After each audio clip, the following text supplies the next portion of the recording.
Summon Sign is brought to you by you. If you want to learn how to support our show, go to patreon.com/laststandmedia.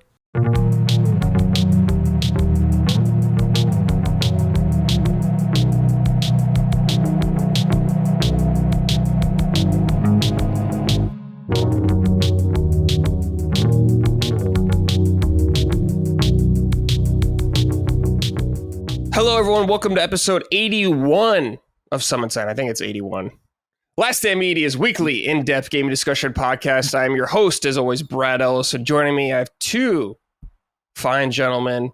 First, we're going to start with Mr. Matty Plays. Whoa. Matty, how are you, sir? You know what? I'm doing well. I had a nice weekend. I had like a real be a bum day yesterday. Like I did nothing but played games. I was just hanging like it was high school. You know, no responsibilities or anything. It was just me and the dogs and the wife and just chilling, playing Last Defense Academy all day. The bottomless pit that is the latest Kodaka game. We'll talk about it. Yeah, I'll say. Good Lord. But you need a bum day like that every now and then. You got to have I was telling my friend that. Yeah, I was like, I guess I really needed it because it just felt nice. Not even like in an indulge type of nice. It was just like, oh, I'm just going to unwind for a day. Yeah. So that was good. That felt nice. So yeah, I'm doing well today. Excellent. And also, our Belgian brother, Mr. Lockmort, he kind of cringed when I said that. Welcome, good sir.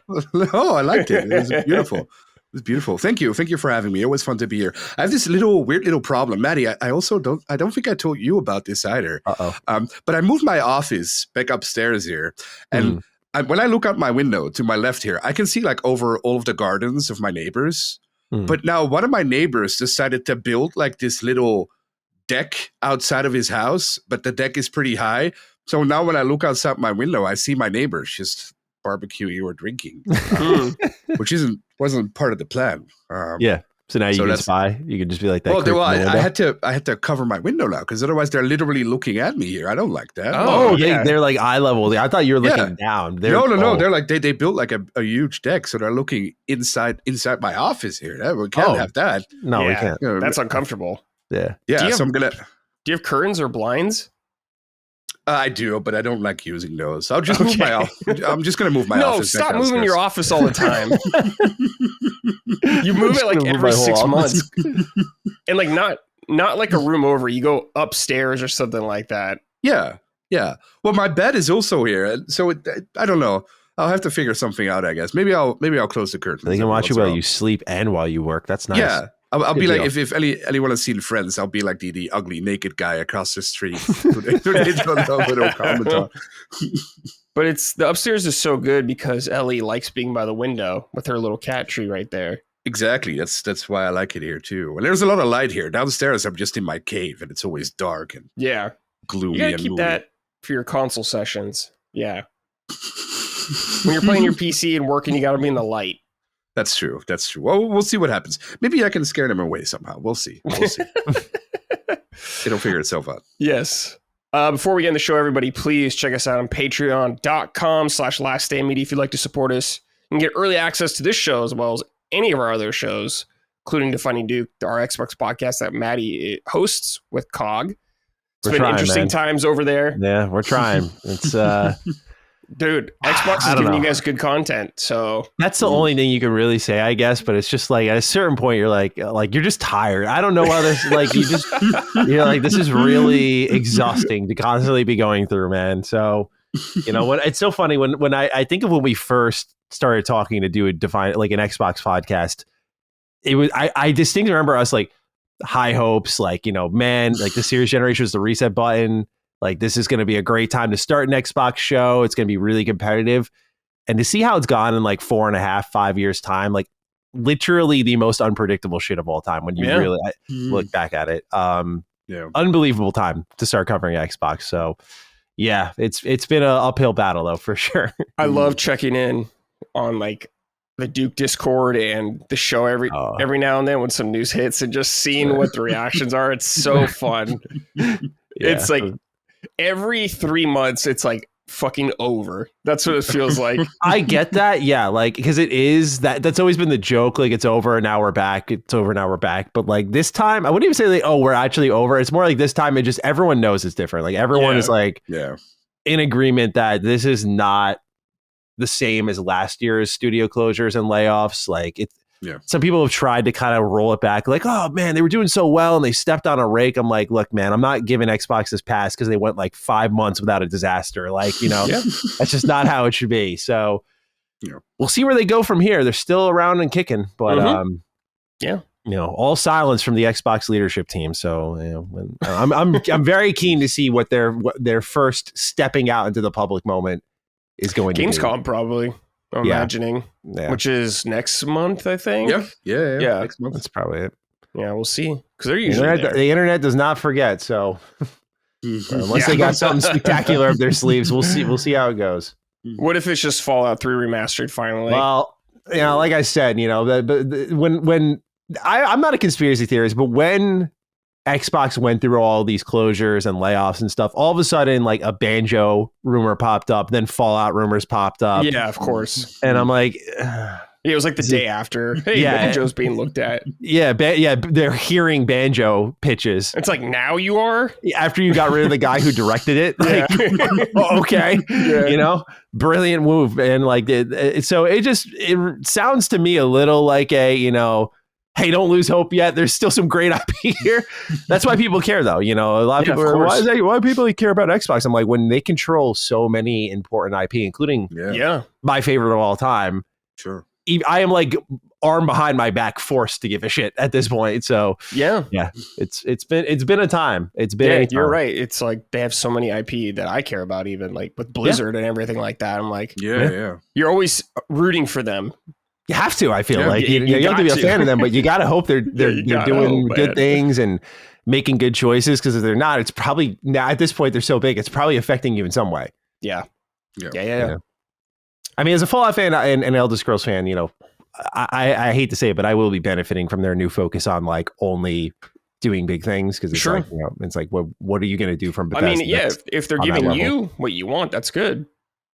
Yeah, but they're taking away from other things. So that's true. That's the sad part. They've taken away from a lot of other cool sounding things.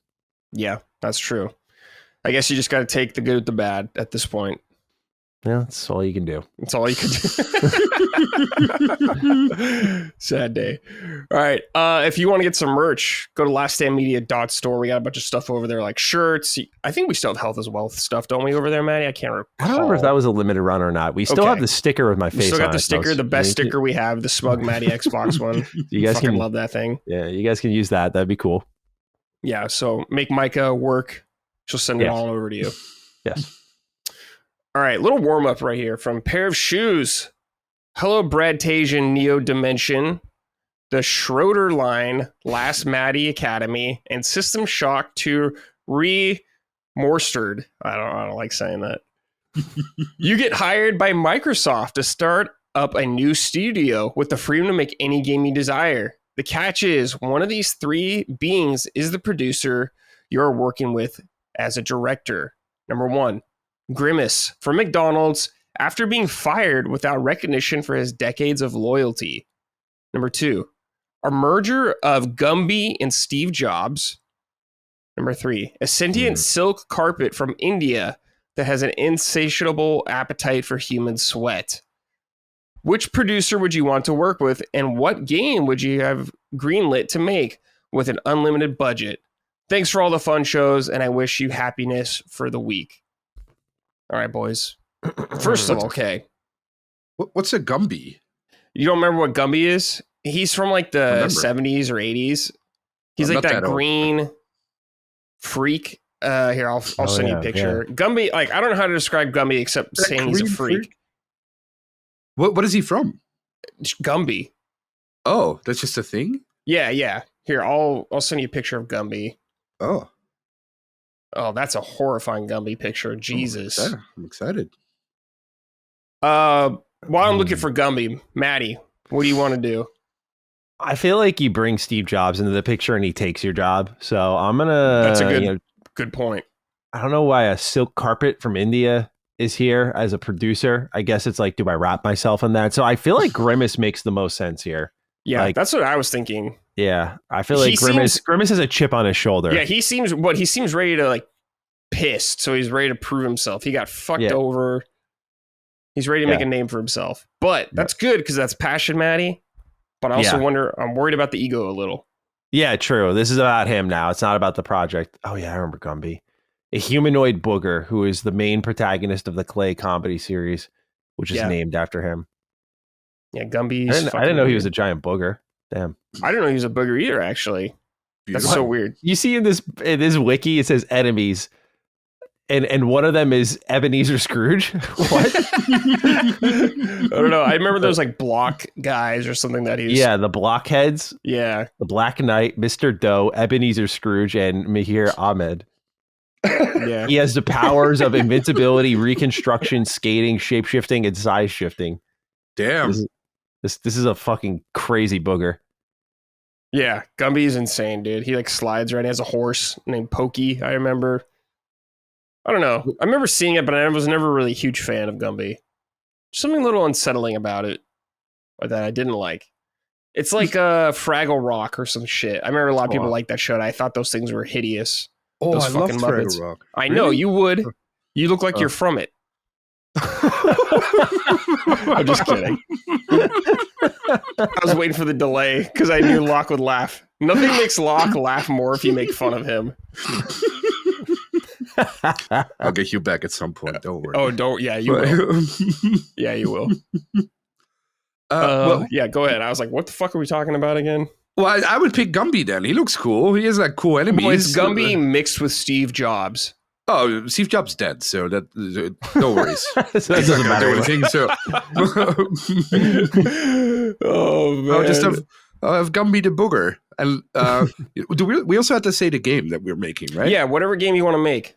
Oh, I want to make a remake of Daggerfall with Gumby. Oh, because we've already had Starfield, so the tech is already there. It's basically the same game, but in the Elder Scrolls world, it's maybe a little bit more interesting. So I would remake, or I would let Gumby remake Daggerfall. It's procedurally generated, right? It was some of the stuff. Yeah, it's basically Starfield. Okay, basically Starfield, but then in the Elder Scrolls universe. Did that give you guys some hope about Starfield when you saw that? We're like, oh, it's like Daggerfall. Yeah. Like during the time, I know a lot of people like we fucked around and found out, but during the time, we imagined how space exploration would be in this Daggerfall like universe, and it was exciting. It's just that with like the load screens and how you really don't fly anywhere. They nailed the space combat, but like they dropped the ball on space exploration. Unfortunately, it's so weird. Like I just don't feel like any game has done it well outside of Mass Effect. You know, you could argue like No Man's Sky, but that's like pure exploration. But Mass Effect's like ability to go here, land on a planet, and feel like you're kind of trekking through the galaxies. Well, there is another game which you didn't like last year. It's the Star Wars game, Outlaws. Outlaws, yeah. Which does the space part of that game, like flying from planet to planet. It does it better for sure. Awesome. The rest of the game. I do want to try it again because apparently the updates. I mean, I read up on the updates and they targeted everything I critiqued in my review. Like, you know, you can carry your weapons around. They actually don't drop off your hip when you climb up a ladder. I remember that. Like you can like actually aim with your weapon while you're on your speeder bike. AI seems to have been improved. So, I mean, I want to go back to it because I said in my review, I was like the main story, like I actually thought was the best part of the game. You know, like that's not saying a lot for a Ubisoft game, but compared to their usual stories, I actually thought Kay was a much more endearing character than I expected.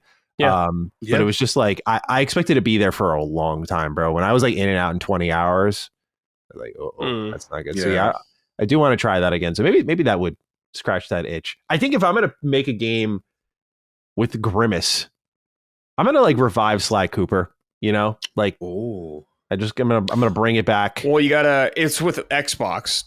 Oh, so we bought it then. We bought it. We buried it for like 18 years and decided to bring it back after we closed some studios to like give some people some hope. Okay, bought it from Sony. No, but if it's Xbox, then I'm we found a way to do KOTOR 3. Oh, okay. Made it work. Yeah, money. The first two were Xbox exclusive. Let me rock here. That's true. Yeah. You make a good point for that. I'll restore the Xbox brand myself. Yeah, I'm gonna make with Grimace World of Warcraft 2. Finally fucking happening. Wow. Moving on. It's Do you been think they 20 ever do something that? years. Is that like a thing? Is that a rumor? Is that like No. Okay, It's I just was gonna something me and many people have been asking for like over 10 years. That's just never going to happen. Yeah. I haven't played World of Warcraft since I was a kid, so You're not missing anything. I was gonna say, I don't know if it's like one of those things where, you know, like it is aged so much that at this point it's unplayable, but it just feels like there's so many people still hanging with it. Yeah, I mean, people have spent tons of time in that game, so I don't know. To me, like maybe you would have fun for a month. I don't know. Just like, okay. Well, we played it. Yes, it's so confusing. We played the now. new expansion for like a little bit. We leveled up. Yeah, and we played for like a week after that. Then we're like, all right, we're good. Yeah, it's so confusing. It's not WoW anymore. Like WoW Classic is more like WoW. Maybe you would have fun with that. I think, Matty. That would be cool. Sure, just from like a historical perspective, perhaps. I played like original. I remember buying original WoW from Walmart. Like I remember buying the box set of it, because I also remember trying to trade in the GameStop, and they were like, "We don't take PC games. Sorry, pal." And you're they like, fuck. Yeah, I was like, "Damn, there goes my $2 of store credit." Could have got something cool with that. But yeah, one day, I don't know. I have given up on WoW 2 ever happening. It's just it's not happening, dude. It's like Call of Duty machine. It's just gonna keep going. Yeah, no matter what it feels like. Yeah. Don't disrupt that business cycle. Yeah. Yeah. Geez. Yeah. What the fuck, dude? Laying off Call of Duty devs? I'm like, confused about that. They did it the first go around. I think a lot of people forget that. Like they laid off like major Call of Duty staff, like directors, lead designers. Like I remember that's one of the things I was kind of like yelling at them about at first. I'm like, I get like, you know, like we have to, you know, reorganize after we just hire, but I'm like, Call of Duty is like the main thing you fought for, and you're like gonna fucking remove staff from that. Like I don't want to see anyone go, but like if you're like a business, it's like, yeah, this thing that we paid a lot of money for, like let's remove people off of what made that valuable. Yeah. I feel like Call of Duty you need the most people for how often they churn it out. Yeah. In Warzone or whatever going on. I don't know. Strange. Very strange. All right, boys. Let's look forward to the future a little bit. We're going to do a little segment here where we look at games coming out for the rest of the year. Some stuff we're excited for. Plenty of games still coming out. So I just thought we'd look forward, because I always forget. I'm like, oh yeah, that game's coming out this year.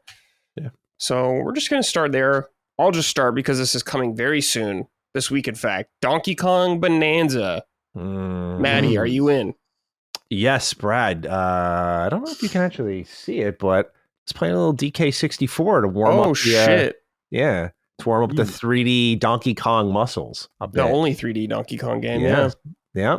And, you know, I agree with some of the critiques of the game, but still love it. It's just so good. So, yeah, just very excited to get like a proper one with like quality of life and, you know, good camera controls and like not like collectibles for every type of Kong, having you like recycle through areas over and over. So yeah, I'm just knowing it's from the Mario Odyssey team. Like I think this game is going to be amazing. So, you know, many people know I'm not like a Nintendo traditionalist, so I hope it carries some weight when I'm like, I'm excited for Donkey Kong Bonanza. Like that is, I think that game is going to be really awesome. Yeah. It also is going to be nice because like I'm not a big Mario Kart fan, so like the Switch launch was a little flat for me. Like this is one of the main games I bought my Switch 2 for. So I'm very excited to really get some reps in with a proper Switch 2 exclusive. Yeah, platformer, very Nintendo-esque. So yeah, nice. Feels important. Yeah. Lock, you don't have a Switch 2, but what do you think of Donkey Kong right now? It looks cool, but yeah, like you said, I don't have a Switch 2, so yeah, obviously I'm not going to get it. But it looks cool. I know people are very excited for it. Yeah, it looks cool. If I had a Switch 2, I would definitely play it. I would definitely buy it. It looks cool. It's made by the Odyssey people, right? Yes. Yeah, awesome. I'm very happy for you guys. I hope it's good. It probably will be, right?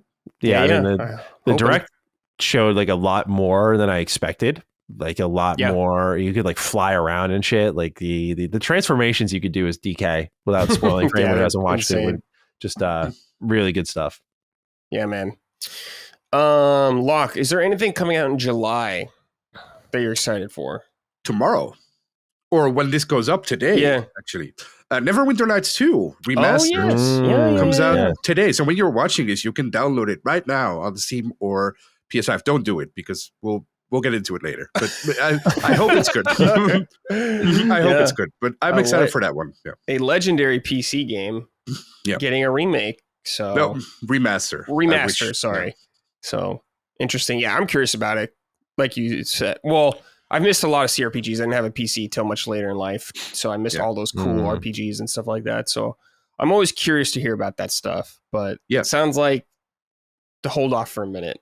I wouldn't. Yeah, we'll get into it. I bought it, but I wouldn't buy it. I wouldn't buy it this instant. Wait for the reviews. Yeah. Okay. Matty, is there anything else in July you're excited for? I'm looking at my list here, and it really looks like August is the start of some fun. Okay. Yeah, outside of Donkey Kong Bonanza, August is really where your boy is ramping up hardcore. Excellent. Just one for me. I'm curious about this is Wu Chang Fallen Feathers.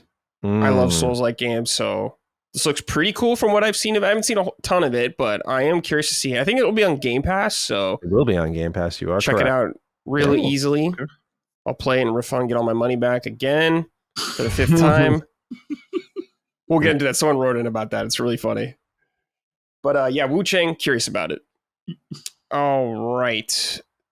Oh, of course, Tales of the Shire as well. Lock, I know you're excited for that. Oh, yeah. Who the hell was I talking about? Yes. It sounds Lord of the Rings, I guess, but what is it? It's like a cozy Middle Earth game. Yeah, it's like a Animal Crossing. Yeah, it was Hogue I was talking about that with, because I said to Hogue, I thought that was already out. And he's like, yeah, it was supposed to come out like 3 different times. Now it's actually finally coming out at the end of this month. That one I do want to take a look at. I shouldn't say that. There's a lot of cozy games I've been looking at. I sent one to you yesterday, Locke. It's like, okay, so I'm a huge Dragon Quest Builders 2 fan. Fucking love that game. Mm-hmm. And I've thought about the game ever since I like finished it. Like I put like 100-something hours into it. And I've always been like looking for that game that will feed that beast to me again. I've just waited for Dragon Quest Builders 3, but I don't know if Square Enix will ever do it. No. But then I saw Fantasy Life. Did you see that? Yeah. Damn, dude, that game looks awesome.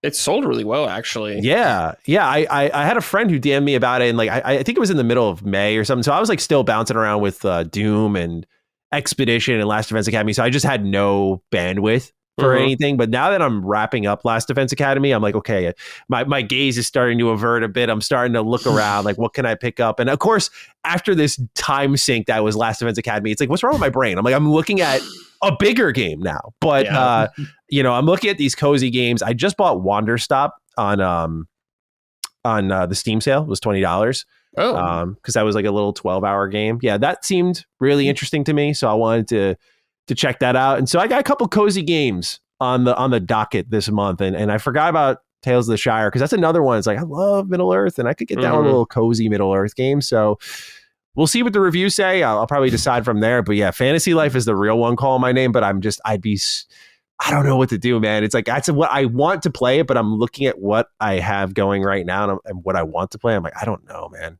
Like, maybe I just wait till like Christmas time. I don't know. Ooh, that's a good Christmas game. I like that. Oh, yeah. That's just a really good Christmas game. Just wait till I truly have no work. Then just throw myself into it. Mm-hmm. Oh, one more I got to shout out at the end of the month, the 31st, Ninja Gaiden Ragebound. This is from the Game Kitchen, who are the developers. They did Blasphemous 1 and 2, which I love. Cool. Yep. And I love Ninja Gaiden. So this is like a match made in heaven for me. So I'm very excited about this game. Very stoked. All right. August, Matty, this is where you're saying stuff's just coming out for you. Yeah, this is, I mean, to be fair, is it okay if I include like very early September in some of these? We'll go to September. Okay, I'll hold off. We're going to go through the rest of the year. Okay, so Metal Gear Solid Delta. Yes. Like I'm just very excited about that. I've been on my Kojima wave this year. Did Death Stranding 1 beat that? Death Stranding 2, I'm in the middle of. And so just to get like MGS3 remake, I think is going to be really, really nice. What else did I have on my list here for August? Oh, Mafia. I'm sure, Locke, we can talk about that. Yeah, Mafia. I'm still very excited for it, but I'm starting to read between the lines a bit as they show more gameplay of what I think happened to that game. And so I hope it doesn't underwhelm, but I'm starting to get the vibe of like, this was supposed to be a really big game. Because you think about like how long it's been since the last game from Hangar 13. It's like, it's been a while. And for them to spend all these years and it comes out as like this 10-hour game that they're selling it as, $50 10-hour game. It sounds to me like this was supposed to be something much bigger. And then they, slimmed it down. because there's certain things like the combat and the animations that I look at, I go, all right, this looks like they're just kind of trying to get it out the door. So we'll see. But still, I love the Mafia series. And so I am personally really excited to see the next entry in that. And then honestly, I kind of traded in based on COG hyping it up. I traded in my 2D games. So I'm not thinking I'm going to do Ragebound this month, and I'm going to play Shinobi Art of Vengeance. Oh, Shinobi was great when I played it. Yeah, COG was real. Like, I know COG loved Shinobi, but I mean, he was like telling me, nah, man, it was you really loved good. it. Like, he was saying everyone who played it was like, damn, this is good. So it's great. Yeah, August is where things really crank up a bit. In turn, because I know that, I've kind of cranked down July. Like, I'm skipping Tony Hawk, I'm skipping Ragebound, like I'm skipping some of these things that are kind of like, oh, that'd be nice, just to give myself some more time, because I have some backlog priorities. System Shock is one of them. I really want to play System Shock too. So, okay. We'll see if I can squeeze that in. I don't know. I'm very idealistic with my game time. You're not going to play Hellblade 2 on PS5, Matty? Nope. I'm never playing that game ever again. I'm like one trophy away from the platinum on the first one, and I loved the first one. I couldn't even do that. So, like, just replay. Their game's not meant to be replayed. So I just accept that I fucked up on the platinum run there, and that's all there was to it. Wait, hold on here. What about all these Legend of Heroes games coming out? Trails of Cold Steel 3. Oh. Cold Steel 4? Like it's a PS5 pack. Yeah, it's like they're just I think they're like repacking it. Yeah, I thought you were talking about like Sky remake. I was like, don't worry, Brad. Oh, I know. Don't worry, pal. We're getting there. Yeah. Gears of War Reloaded. No interest in? No. Like I not me either. I'm keeping the same energy, man. Like, look, I just kind of keep it as like. With PlayStation, like I love The Last of Us 1. When they remastered it, though, I'm like, okay. And then they did it again. I'm like, I love this game, but I'm not playing this. And same thing with Gears. Like, we got Ultimate Edition. I'm like, okay, fine. I played that. But then they're giving us Ultimate Edition again. Like, I know who this is for. I said the only, and I mean, this won't matter to Xbox, but like, it's the only way I do buy this thing is if it's complete on disc on a PS5 or something, then I'll buy it, because I'll be like, I just want to hold it and be like, this is fucking absurd. But if it's like one of those, required downloads. Yeah. Next, I don't know. Yeah. Maybe if someone's like, hey, I want to play it on PC or something like that, I'd be like, all right, I'll do the campaign maybe, because it's very short. I'll play it on PC. Okay. I've only played it at launch. I'm very excited for it. Oh, nice. Okay. I've beaten that game a lot. Yeah, same. I beat it like 3 or 4 times now, so I'm just like, that game's great though. I do love Gears 1. It's very different from the rest of the series. Very gothic, very horror inspired. All right, Lockmore, August. Well, August is mostly Mafia for me. I'm super excited. I share Matty's sentiments, but also I think they're doing the right thing. I think they're setting the expectations the right way, because they've already stated that it's a smaller game. They're not calling it Mafia 4. They're calling it Mafia the Old Country. I see it more as like a Miles Morales, like little spin-off game. Yeah. The price is also lower. I think what they showed looked a lot like Mafia Definitive Edition from a couple of years ago. And when you look at the system requirements on PC, they're very low. So I look at it more as like an overgrown DLC from maybe that one. And I think personally, Matty, we've talked about this. I think personally it's a prequel to Mafia 4, but they don't say that yet. So I think maybe this game ends where Mafia 4 begins. That's what I think. Right now, because they're pouring so much information into this character, into this story, that it would be weird to me, I think, if it's like a one-off thing and you'll never see it again. Plus, the game takes place in the 1910s, and they haven't done the 1920s yet. So it would make sense maybe if Mafia 4 starts in the 1920s, because Mafia 1 was in the 1930s and the 1940s. So would make sense. So I think at the end of the game, maybe he'll end up in Empire Bay or Lost Heaven, and then we'll see you. It'll be a nice place for him to get shot by the Mafia 4 protagonist. Yeah. As tradition dictates. As tradition dictates. Yeah, you're right. So I'm very excited for Mafia, and I'm also very excited for Gears, honestly. I only played Gears 1, 2, and 3 at launch on the 360, and I loved it back then, but I haven't played it since. So I'm super excited to go back. It's been 20 years. So Yeah, absolutely. Great games. Yeah. Matty, I'm right there with you with Metal Gear Solid Delta. I'll be there. I love Metal Gear Solid 3, so ready to re-experience. It's been a long time since I've played it as well. It's been fun. I played that on my Vita. That was the first time I actually played it. That was in like 2014. Like that was the last time I played. Oh, really? Yeah. I haven't played it since PS2 era, Oh, I want to wow. say. So it's been a Okay. long time, yeah. Yeah, nice. I'm actually very excited and hopeful for Lost Soul Aside. So this is I this thought that got action delayed. game. My bad. I had that No, on my it comes list out too. the 29th. So Okay, cool. right by Metal Gear, which is very annoying. The same day as Shinobi, which is very annoying for me as well. That is very annoying. Yeah, But, that's keeping my eye on that one then. Yeah, it's a action game, kind of like Devil May Cry, stuff like that. It was made by or started by one dev a long time. I played this game like no joke 6 years ago at PSX. Wow. And I was like, oh, it's cool from what I played of it. But it's finally coming out. We've heard about this game for a long time, so I hope it's good. I love action games, so hoping for the best. But yeah, the end of August is a crowded time for me, so I'm kind of annoyed about it, but it's all right. So be it. All right. Finally, September, Matty. What do you got? Oh boy, what don't I have? All right, so let's start off with the one everyone's talking about. Everybody's Golf. Come on, dude. Man. Yeah, like love me some Everybody's Golf. The fact that that's coming out, wonderful. Just cannot wait for that. Going to be a great game to play between my many other titles I want to review. And Silent Hill F. Yes, I mean, absolutely. That game coming out so soon is so exciting to me. Really did not expect that. So for them to put that smack dab in September, like some of my backlog plans over the next 2 months, probably this month, honestly, is to bang out Silent Hill 1 and 4 because I just want to be like all Silent Hilled up for F. What else is coming out in September? Borderlands 4. Yeah. I really think that game looks excellent, and the previews are really positive, and it seems like what Gearbox is selling on like it's more serious has been resonating, and it is landing, and people are like, yes, it actually is. So I've been actually staying in the dark on this one, and I'm excited about that because I'm a huge Borderlands fan, you know, like really 1 and 2.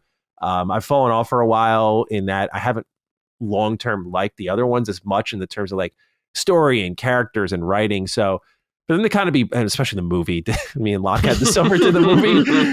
So, you know, I didn't expect to be saying this about 4, but it really is shaping up. And so I went from kind of indifferent to it to like, whoa, they're like answering something I really want from this series. So it feels like they're listening. Sonic Racing Crossworlds, hello. Oh, yeah. Come on, get a little SpongeBob in there. Why not? Yeah, that's insane. Let's get a little Avatar in there. Why not? You know, let's have some fun, y'all. And then Trails in the Sky remake is also in September. Shit, that's the 19th. Okay, I'll be there, dude. I'll be there day one. Yeah, I owe it to you. Yeah, September is like the month. I am not so out of my mind that I think I'll be able to do all of these, but I mean, they're all priorities to me. Like Silent Hill F, 100%. Trails in the Sky remake, like hello, has anyone heard me talk? And then Borderlands 4. So I don't know, man. Like this is where 3 it big gets, games, and then like I'm like looking at it as month by month. Really, the problem is like, Shinobi, August 29th. So it's like basically right at close to pretty a much September game. Yeah. So it is at least Mafia is in a really good release spot, and time commitment, August 8th, 10 to 15 hours, perfect. Like couldn't ask for much more there. But everything else that's coming out later that month, Metal Gear Solid Delta, like that's a big game, and that's August 28th. So I've not fooled myself into the idea that I can do all of these, but it sucks because I legitimately for all of them am so excited. Oh, and I'm sorry, I missed a September game. Final Fantasy Tactics.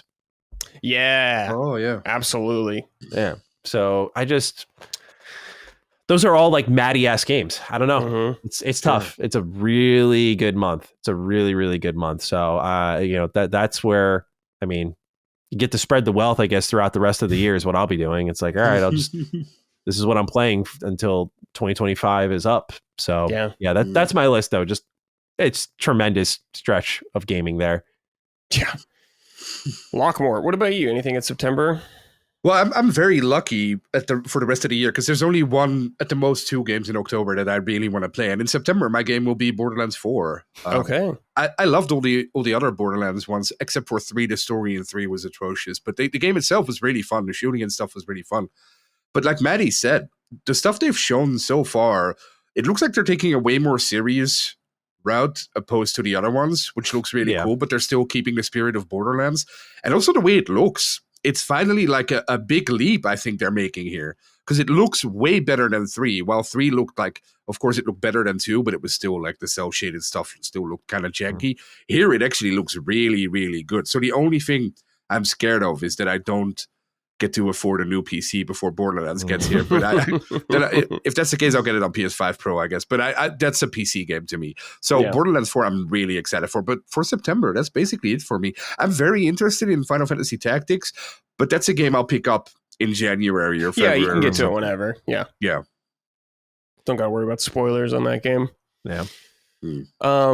Yeah, just for something we haven't talked about is this game, Hell Is Us. I'm very curious about this game. Oh man, I forgot about that. Yeah. It's like here it's labeled as action adventure. It looked like that kind of Souls. It looked more slow kind of in its combat. I don't know a lot about it though, but it looked like a kind of post-apocalyptic sci-fi world or something. So it's also very investigation driven. I remember them doing gameplay for that one, and it was kind of like Locke. I think you'd appreciate because it was very like Atomfall coded. Yeah, it looked cool. Yeah. So I'm curious about that game. I'll be keeping an eye on it. Yeah. Hopefully it's good. One that could be really sick is just this game, Terminator 2D. Fate. I don't know if you guys have seen this, but it looks just like a really cool classic 2D run and gun shoot 'em thing. It's through the Terminator 2 movie, right? Yes. Yeah, looks good. So keep an eye on that one right there. I'll be playing Trails in the Sky. This is it. They finally have the one for me ready to go. A remake of Trails in the Sky, the first game that they made. So I'll be there 100%. Silent Hill F, like Matty said, I like Silent Hill, so I'm very curious. This one looks really cool. I love the setting. First one in Japan. I like the time period, the 1960s, I think it takes place in. So cool. Really curious to see how this turns out. Sonic Racing Crossworlds, I don't think I'll get, but I think it looks cool from what I've seen. I haven't really played any of those games, so I'm more of an outsider, but it does look interesting. And of course, Final Fantasy Tactics, Day one, easily, no questions. All right, October, Matty.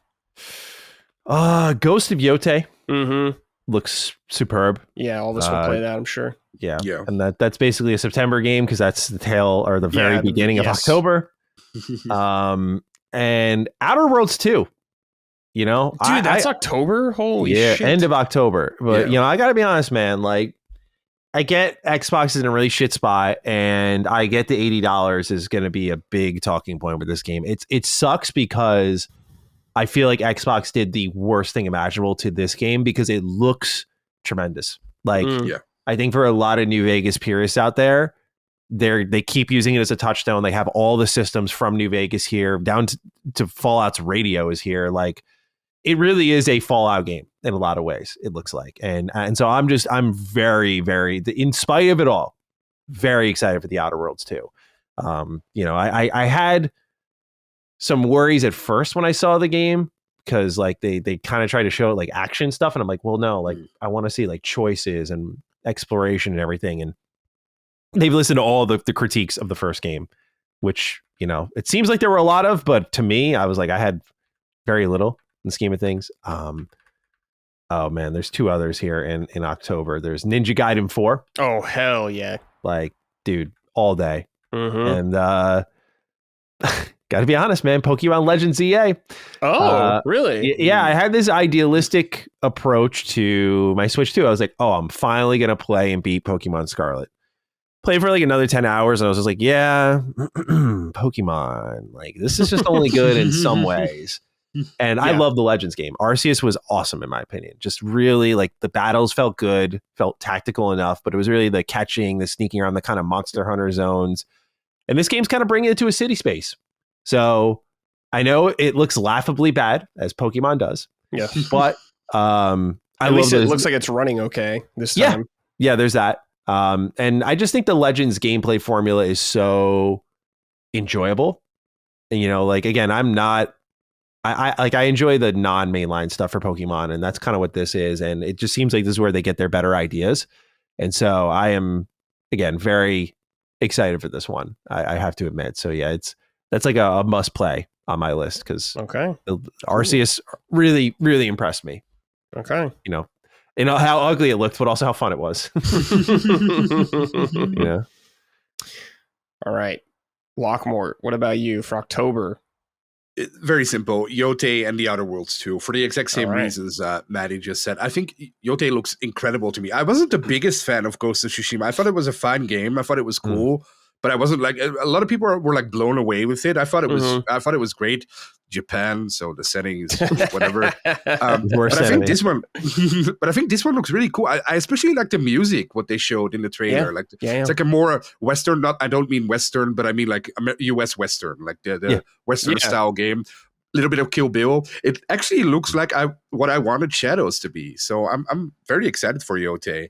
And the Other Worlds 2 looks amazing, like Matty said. I can't wait. That looks amazing. The only thing I'm scared of is that they'll do the usual Obsidian thing where the game isn't complete when it launches and filled with bugs. And play it a year from now and it's awesome. But I hope they don't do that this time. I get you. I feel like they've done better with that, Yeah, was that in Avowed? I was gonna say I don't remember that being a problem with Avowed. Or if I did have a problem with Avowed, then my other issues with that game just really overshadowed any performance problems I had with it. But I feel like Obsidian, since Grounded, really like that. I would say like Grounded early access, where I was like, oh, they actually polished the shit out of their games. That's interesting. I feel like they've been good since, but especially with how much more complex and ambitious the Outer Worlds 2 looks. I'm with you, Lock, that you gotta like going a little cautiously here. By the way, just a warning, it is like storming right now, so if I get kicked, okay, that's fine. It should be okay, but just a little bit of warning. Wow, Matty's in it. I'm like Gene. When Gene was doing Duke with us, like we were 3 hours in, he was like, there's a tornado watch here. And then he like got up in the middle of the show to look out his window. He's like, I might get knocked offline. He just got like kicked and then came back and said, he's like, I'm gonna tap out, guys. Man, that's funny. All right. I agree with you guys. Ghost of Yote. Very excited. It looks pretty good from what we've seen. I'm curious about Little Nightmares 3. I like the first two Little Nightmares. Except this one is not the same developers. It's Supermassive Games, who are like, all the Dark Pictures kind of stuff like that, which I am okay with, I guess. The devs are making a different game. I'm more excited about that game, but I am curious to see how they'll handle this. Pokemon, I'm kind of curious about, Matty, because I've been trying to get into Pokemon and like playing a bunch of the games I haven't played. What have you missed? Are you like me? I've missed a lot of Pokemon. So over like the past year, I've been going through all the gens I haven't played. Now I'm up to Sun and Moon right now. I love Sun. So I'm on Ultra Moon right now. That's what I'm playing. I love that game. Yeah. The last gen that I missed that I played was Black and White. And I have to say, I was impressed by that one. I thought Black was actually good. Yeah. A little more mature than you'd expect. Okay. Yeah. So you're like me. Yeah. There was a lot I missed, but it's because I like went and did like Mystery Dungeon. I played Mystery Dungeon. I reviewed it back in the day and I did not. I thought it was all right. Whatever. Really? You reviewed the original one? No, the Switch, when they brought it to Switch. Oh, yeah, that lost a lot of the charm. I don't blame you for not liking it as much. I was like, I think I gave it like a 6 or something like that. Yeah, that's fair. Yeah. I mean, the first one wasn't even that incredible, but like the art style, I think, did so much of the lifting for that kind of coziness it brought to the table. I have to play Explorers of Sky. That's actually on my backlog list. Like that one apparently is like that game will wreck you, is what people say. Yeah. Oh, the Mystery Dungeon series has great stories. I did Super Mystery Dungeon and I always rave about it. Like that game has a crazy fucking plot twist. Crazy. Like you'll never understand where they're going with it. It's unbelievable. That is insane. Ninja Gaiden 4. I'll be there day one. Love Ninja Gaiden, so I'm happy to see that. Sir. Dragon Quest 1 and 2 HD. I'll be getting those as well. I've played some of Dragon Quest 1, but I've never finished it, and I've never played 2, so I played 3 for the first time when it came out last year, so I'll be looking to play these, especially because I know they're shorter games. Yeah. So I am very excited to play those. And Mina the Hollower from Yacht Club Games comes out on Halloween. I played a demo or like a build they sent out like years ago for that game. I was like, this is solid. It was very like Link's Awakening, Zelda, Oracle of Ages, Seasons kind of vibe going on there. So right up my alley. And I love Yacht Club Games, so I'll be there day one. Yeah. Now it looks like I'm looking at this list and we're kind of running out of stuff that's coming out. Oh, actually, I'll play The Outer Worlds too. I'll check it out. I beat the first game, so I'll take a peek. Hell yeah, Brad. I'll take a peek, sure. Yes. But I'm looking at November where we got listed here. I don't really know any of these games that I see on my list, so you don't know Mistonia's Hope, The Lost Delight, or Lover Kiss, Endless Memories? Yeah, we're getting to the time where they'll start announcing games coming out then, I suppose. Well, I have two more that aren't on your list, I think, okay. But well, the first one is Gothic 1 Remake, which is supposed to come out sometime this year. Yeah. They recently released another demo for it. Gothic is an amazing game, and since it's a remake, I have high hopes for it, but also maybe not. We'll see. Okay. We'll see when it releases. Dude, I'll wait for your impressions of this game, Lock, because I'm curious about it. Yeah. Gothic is a great series. Yeah, I'll throw on there as kind of unconfirmed date, but coming out this year apparently is Chronos: The New Dawn. Yeah. I can't believe I'm saying it. This is the Bloober Team game.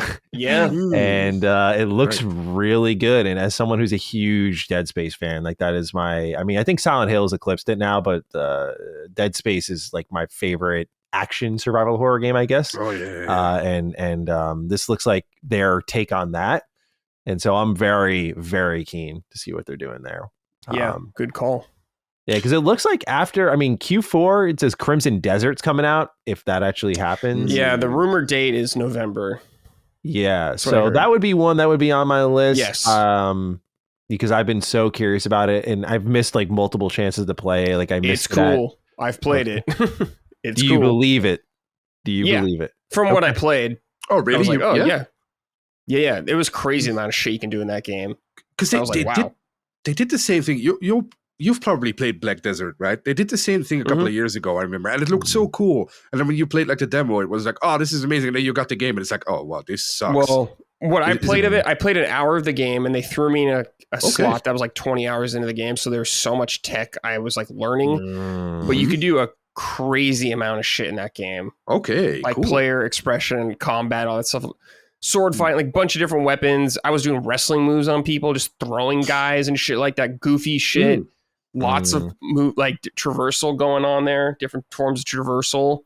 Okay. So I was like, all right, this is promising, dude. I was, because I like you guys, I was like, what's the catch, boys? What's the catch so far?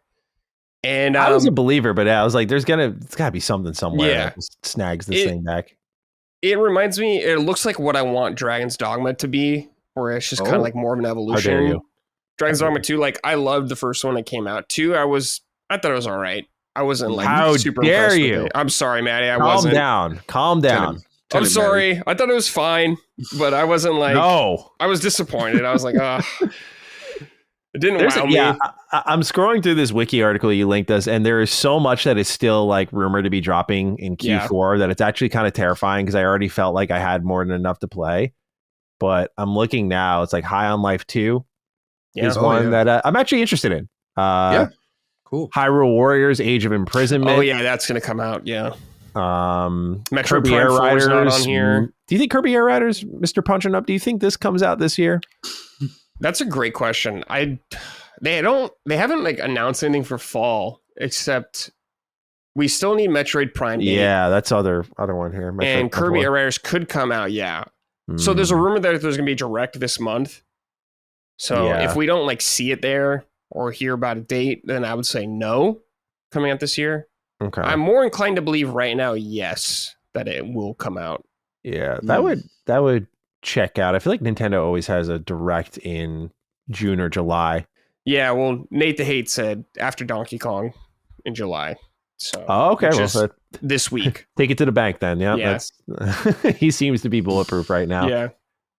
Yeah, I'm scrolling through, man. There's still like a ton of good looking shit. Vampire: The Masquerade Bloodlines 2. Is it actually coming out, dude? It's like I've been hearing about it. According to an old man in a chair, it is.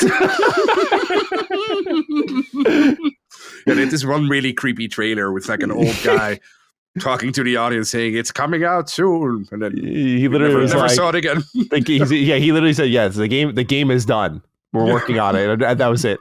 I was like, okay. I resending to me, and you're like, okay, I guess. Yeah, believe it when I see it. Yeah. kind of thing with that. I think, is that it? I'm finishing my scroll here. We're in the X's. Yeah, that's this. Oh, East versus Trails in the Sky alternative saga. Forgot this is happening. Apparently Q3. Very, don't worry. It's just a little Matty thing here. Mm-hmm. But yeah, wow. Oh. What a busy year, man. Just it makes me sad because I'm like, man, there's so much I'm gonna miss again. I know. You can't play everything. It's just the way it is. It's yeah, not especially nowadays. But it's just like all these games look so good that it's like, I guess it's the heartache of knowing you're leaving behind something that you think you would really dig. Sucks. Yeah, man. I know. You gotta just pick and choose your battles. That's what I'm doing. Like Tony Hawk, I love, but also I'm like, I've played Tony Hawk extensively as a kid. Yeah. And some of the reviews kind of put me off when I was watching them, and people were like, yeah, like they kind of fucked up the mission mode for Tony Hawk 4. Like they like their transition was not that great in the career mode, and kind of kept me off of it. Yeah. All right. Well, those are just some of the games we're looking forward to for the rest of the year. As you guys heard, way too much shit coming out still for us. Yeah. But we won't complain because it's good to have great games. Amen. Speaking of games, I don't know if it's great or not. Lockmort, System Shock 2 Remastered you're playing. Now, let me read this from Loser just real quick. Yo, sure. Lock, would you recommend System Shock 2 Remastered for someone who couldn't get into the first one? I did like the vibe, but I felt the game was frustrating. I find that some games' quality of life improvements make all the difference in the world, with two recent examples being KCD2 and Death Stranding 2. I'm going to give him a very, very long answer, if that's okay. Yeah. Because to give him the right answer, we have to go back all the way to 1998. We have to go back. 1998. Yeah, back to the beginning, exactly. Because in 1998, Thief came out from Looking Glass Studios. I don't know. Have any of you guys played Thief? I haven't played it, but I'm aware of it. Oh, I played it in 2014. Oh, like the new version of the yeah. Oh, the new version. No. I remember asking my friend if it was worth $5, and he said no. No. Yeah, that one I did try out because I was a Dishonored fan, and I was like, oh, this looks like more Dishonored. Great. Did I learn my lesson? Sorry, go ahead. Well, the original Thief was like Dishonored because they had this young game designer working on Thief, and his name was Ken Levine. And Ken Levine left when Thief was already completed, basically. He left in 1997. He left Looking Glass Studios and he founded Irrational Games. And his very first game that he made with Irrational Games was System Shock 2. He was the lead writer. He was a designer of the game. So the whole game was basically his. And System Shock 2 released in 1999. It was a sequel to the 1994 game System Shock, even though they don't really have all that much in common. Because the original System Shock was a corridor keycard shooter. That's what I call it. I don't know if that's a real thing. I don't understand. Mm-hmm. Yeah, it's like Doom, like little to no RPG elements, just corridors. You find the yellow keycard, open the yellow door. That was basically it. Pretty simple. Still a great game. But System Shock 2 was one of the very first immersive sim RPGs where you could pick up every object and you could level up your powers, your weapons, or your hacking. It was all about the mystery. What happened? How would you get out of this situation? Fantastic game in 1999. One of the classics, really. You had Half-Life 1, System Shock 2, Baldur's Gate, for PC players, of course. I'm only talking to PC players here. Because then, a couple of years ago, or a very long time ago, really, Night Dive Studios got founded. And Night Dive Studios is basically a remaster studio. So what they do is they take games like Turok, or Doom, or Quake, or The Thing, or Blade Runner a couple of years ago, and they remaster them so you can play them on newer systems and sometimes even on consoles, right? 2 years ago, they made their first real game, which was a remake of System Shock. So a remake of the very first game, the very first corridor keycard shooter. And they remade the entire game in Unity. And it was beautiful. They did a great job. They updated the art style. I don't know. Have you guys played it?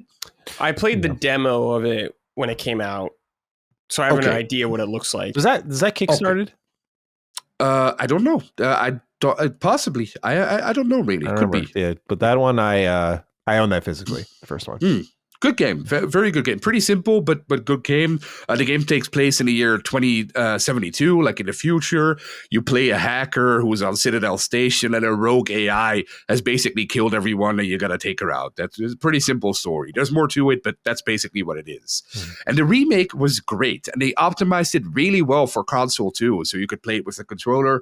Wasn't just on PC, console too. Really great. Highly recommended, really. I think Colin played it too and liked it too. Yeah, he did. And then 2 years later, which is where we are right now, Night Dive Studios also made System Shock 2 Remastered. Not remake, but remaster. And System Shock 2 takes place 42 years after the original. And before the game starts, you already have an important choice to make. Because the first one was this very easy corridor shooter, but the second one is a full-fledged RPG. And before the game starts, it basically already asks you what you want to be. You have three options. You can be a Marine, so you focus on combat and weapons. You can focus on Navy, which is hacking and tech abilities, or the OSA. And the OSA are Psi abilities, right? Mm-hmm. So you can already tell a little bit of BioShock there, right? It's already coming through, Ken Levine. And you play as a soldier who wakes up on a spaceship called the Von Braun. And this spaceship, it's on its maiden voyage. They're testing it out. And it also gets accompanied by another ship, the Rickenbacker. So you have two ships basically flying side by side through space, right? And you wake up and you're contacted by Dr. Janice Polito. And she tells you to meet her on deck 4 of the Von Braun. That's the ship you're on. And everyone is dead on the ship. There are these weird little zombie creatures walking around. You find audio logs left and right that fill you in on what actually happened. And the game is quite literally BioShock in space. That's sold. Well, hang on. So it is quite literally BioShock in space. The exact same setup, the exact same audio log. It reminded me so much. It is BioShock, basically. Right. So during the game, you find these audio logs, and you basically find out that 5 months into the journey, the ship you're on, the Von Braun, replied to a distress call. It landed on a planet, and everyone got infected by aliens called the Many.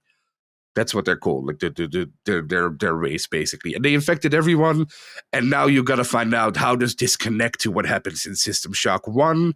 I don't want to spoil it, but it's a really great story. It's a fantastic story. There's a lot of mystery. You find everything through these audio logs. The actual gameplay is very much, again, like BioShock, but also like Deus Ex. You roam the Von Braun, you fight off enemies, you find out what happened. You can either use weapons, hacking, or psi abilities. The psi abilities are really cool. You have like electric, of course, where you can electrify stuff, heal yourself. You can pull objects, which is awesome. I love using that one. Cryo, you can freeze, etc. You know the deal. You've played this game before. BioShock, basically. Leveling is really interesting in this game because it doesn't have XP.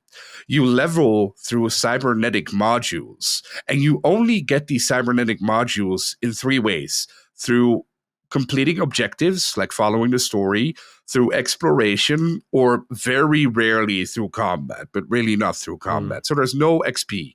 And with these cybernetic modules, you can find these stations throughout the entire ship. And these stations are called cybernetic upgrade units. And at these cybernetic upgrade units, you can level up 3 things: your stats, basically your strength, endurance, all that stuff, your skills, weapons, hacking, stuff like that, or your psi powers, like your pull, your electric, your cryo. So there basically is no infinite leveling here. It's not an RPG in a traditional sense, which is really cool. Like the amount that you can find, or the level that you can, or the amount you can level up to has an endpoint. So you can never be over mastered or whatever. But the key to this game is exploration. Like, because you have to find these modules everywhere, of course. So the key is to explore every nook and cranny of this ship. And of course, I don't want to spoil it, but in the middle of the game, stuff happens, and you have to get to the other ship at a certain point, and you're in space, so weird shit happens, and it's all connected to the first game. So the base game of System Shock 2, how it released in 1999, is still incredible. Fantastic game. You can really feel the history of BioShock in it. If you like BioShock, I can almost promise you that you're also going to like System Shock 2, because it's essentially the same game. However, they made the remaster now, and it really saddens me to say this, but on console, they did the absolute bare minimum. I tried playing it with controller on PC. I bought it on PC. It also got delayed on console for some reason. Like it was supposed to release at the end of June. They delayed the console release for 2 weeks, but they already released it on PC. So I played it on PC with the controller. This is just my opinion, so take it with a grain of salt. I think it's unplayable with the controller. It's just, it's so cumbersome. It's just, there's so many buttons you have to press and so many things that are just not working well. I got a headache from the head bobbing, which you can turn off, to be fair. I think the game simply doesn't work on controller. Again, just my opinion. Maybe somebody else thinks completely otherwise. But to me, it was almost unplayable. The enemy AI, it's a game from 1999. They didn't really go in and fix a lot of stuff, except for the multiplayer component, which we'll get into. So the enemy AI is still the same enemy AI from 1999, which is bad. You can basically go stand on. This is what I did. I can show you a clip. You go down the stairs, you wait under the stairs, and every enemy that comes down, you just whapping in the head. That's it. You finish the game. That's not how you're supposed to play, of course. That's like cheating the game a little bit. But I wish, it's such a shame. It hurts me to my core when developers do this, because the result of it is the game released 4 days ago on consoles. I don't know anyone who's playing it. It released 2 weeks ago on PC, and I checked it before we recorded. 174 people were playing it today. Damn. Which is nothing on Steam. Yeah. Which is such a shame, because the game is fantastic, amazing if you're on PC again. The problem is it got no marketing. The developer probably knew it wasn't up to snuff for consoles, which is also why they delayed it. So opposed to something like Oblivion, where they really did a lot under the hood. Granted, there were a lot of bugs too, and it stuttered and whatever, but at least it looked like a decent new game. Sure. System Shock 2, if you still had the original, which I also had, and you installed some mods, it would be just as good as this remastered version, and it would be free. So it kind of breaks my heart when developers do this, because Night Dive is a great developer. They did a great job with System Shock 1 when they remade it. They should have remade this one too, instead of remastering it. A couple of years ago, Beamdog did the same thing with Baldur's Gate 2, which broke my heart as well. Like, if you remaster a game, do it the right way and don't do the bare minimum, because then you fuck it up for 2 generations to come. Like, System Shock 2 is 20 years old, almost 30 years old. And now I don't know anyone who's going to experience it or who's going to play it because they re-released it. But if you remade it, it would have gotten maybe a lot more attention, and then people would have seen where the origins of BioShock came from. So to answer his question, no, I wouldn't recommend it. If you're on PC, yes, amazing game, play it, but you need a mouse. You need a mouse and keyboard for it, yeah. If you're on console or Steam Deck, or even on the Switch, I think it released too. I'm not entirely sure, but I think it did. I mean, you can try it and tell me I'm wrong, maybe. Hopefully that's the case. But to me, at least with the controller, no, there's no way. I think Lock, with a lot of these older PC games, older PC games, like you're saying, it's like, what, 30 years old or 25 years old at this point. It's like controllers and stuff weren't as unified back then. And some games had way more keys or like commands than other games did at the time, especially if it was made for PC only. Like when they made the game, they didn't think about a controller at all. Of course. So they were like, let's just focus on mouse, keyboard, all that kind of stuff. So translating it to controller won't work necessarily all the time as well, unless you do like dramatically change a lot of stuff. Well, my counter to that is they did that with System Shock 1. But they remade the game is what I'm saying. Exactly. They did a lot more to be able to do that with it. Yes, exactly. They have to form it. They have to basically rebuild it in Unity, Yeah, they rebuilt the game, but with this, it's kind of like they have this work. They're like, okay, let's try to translate what's here to a controller. And it sounds like it just doesn't work as well. What they did do well, however, was they implemented the multiplayer, which is funny because the multiplayer used to not work on I didn't PC. even know there was multiplayer in this game. Yeah, you can play it in co-op, which is really fun. Oh, that is cool. It used to not work, but it is working now, which is really fun. It's really fun to play with your friends again if you're on PC. I have no idea how it would work, the multiplayer on console, because you can't really communicate, I guess. But the multiplayer is really fun on PC. So if you're on PC... When you say co-op, you're talking about like the full story is like co-op? Yes. Oh, wow. That's surprising. At least I think so. I could be wrong about that. But I think the whole campaign is playable in co-op because it doesn't have any other multiplayer modes. Like it's just, you can join so many games. Okay. But the game itself, so System Shock 2, just to be clear, is a fantastic game, beautiful game. Complete history of PC games is all encapsulated in this game. So if you're on PC, definitely give it a try, and I promise you'll find something there to love. But on console, man. Okay. So yeah. Tough. I mean, I would play this on PC anyways if I did it, just because, it was a PC game and made for that. So that's where I'd be, but interesting to know. If your listeners are out there, if you have a PC and you're interested in playing on that, which I recommend, pretty good still though. Like visually, did they enhance it in any way? Yeah, just they did. Anything beyond higher resolution? No. Well, they updated. Well, they did a little bit. It's not like they did nothing, of course. So it looks way better. It runs way better. Everything they could have done to do the bare minimum they did. Let's put it that way. Okay. So it works. There's no bugs. There's no negative reviews on Steam either, because everyone on Steam, of course, or most people there played it with a mouse and keyboard. There's just not many people playing it. There's no marketing around this game either, which is a shame. Because I think it could have done pretty well. I don't know the sales exactly from System Shock 1, but I think it did fairly well for what it was. And I mostly do not understand why they didn't do the same thing here, why they didn't remake this game, which is very weird to me, because System Shock 1 wasn't the big hit. System Shock 2 was the big hit. So if anything, they should have remade this one and not the first one. But here we are. Maybe in 20 years, 25 years. Maybe in 25 years, yeah. Okay. Thank you, Lock. That was a very good explanation about the game. Very in-depth. I learned a lot. All right. Let's see here. Just what I've been playing. I've been playing Fantasian Neo Dimension. So for all those unaware, this was from Mistwalker, which is Hironobu Sakaguchi, the father of Final Fantasy pretty much, and Nobuo Uematsu was doing all the music for this game. So right off the bat, the music in this game, as you'd expect from his work, is excellent. It's great. I love hearing all the tracks in this game. It gives you that old comfy Final Fantasy feeling that you may love from like a lot of the older titles. Like a lot of it reminded me of Final Fantasy VIII when I was listening to it, particular towns and stuff like that. So that was very nice. But so this game, when it originally came, I forgot what year it came out. It came out years ago though, originally on Apple Arcade only.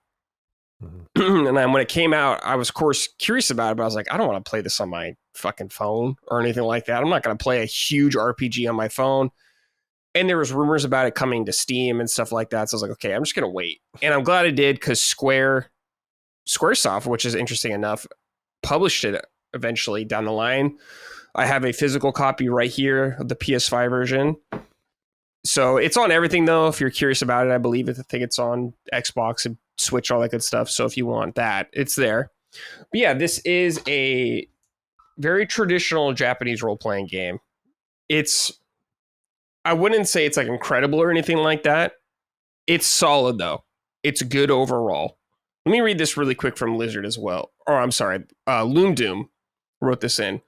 Hello, Summoners. Brad, I've been eyeing Fantasia for some time, but have never pulled the trigger on buying it. I do want to get around to it, but I'd like to hear more about the characters and story. When people talk about this game, they tend to focus on the combat and diorama backgrounds, but not as much on the story and characters.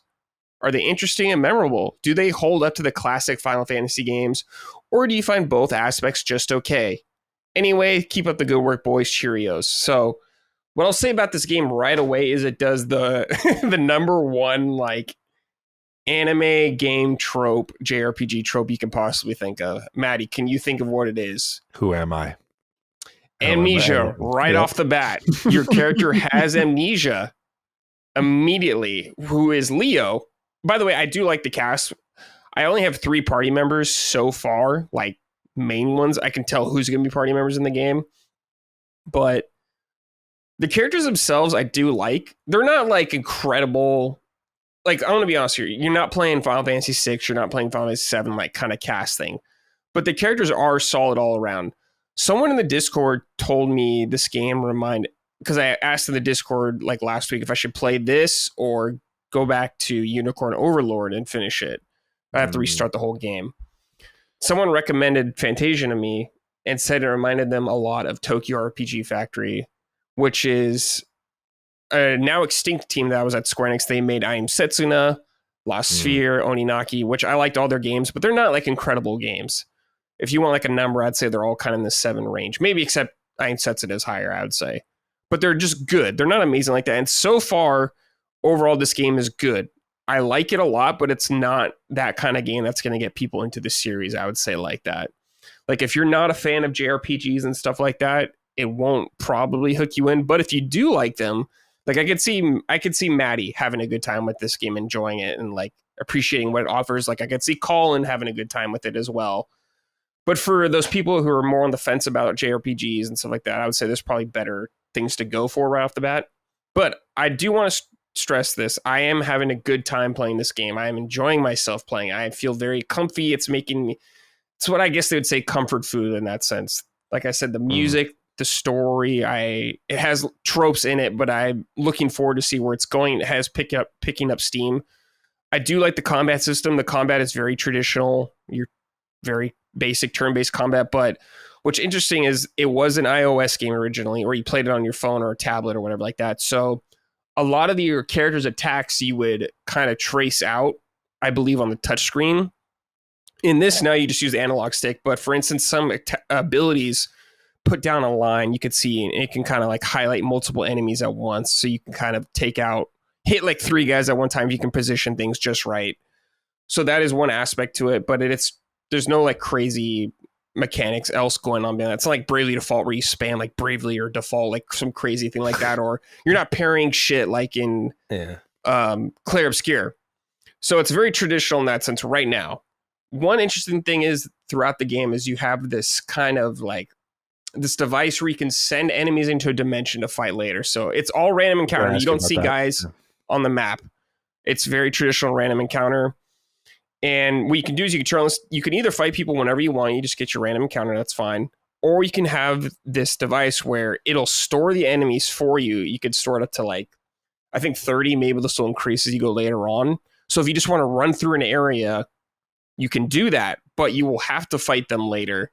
And I think if it fills up too much, it'll trigger the fight automatically. So you could, like, let's say you're out in the world and you're low on health and MP or something like that. And you're like, okay, I'm worried about dying here or something like that. So you could turn that on, run all the way to a save point, heal up, all that good stuff, then activate it. But you will have to fight all the enemies at a time, which works pretty well because it can put like 10 enemies on the screen at once. So you can take out a bunch at one time. So it's not like such a drag, but it is an interesting mechanic of being able to delay encounters. You cannot permanently avoid the encounters like some games, like, you can just turn off encounters.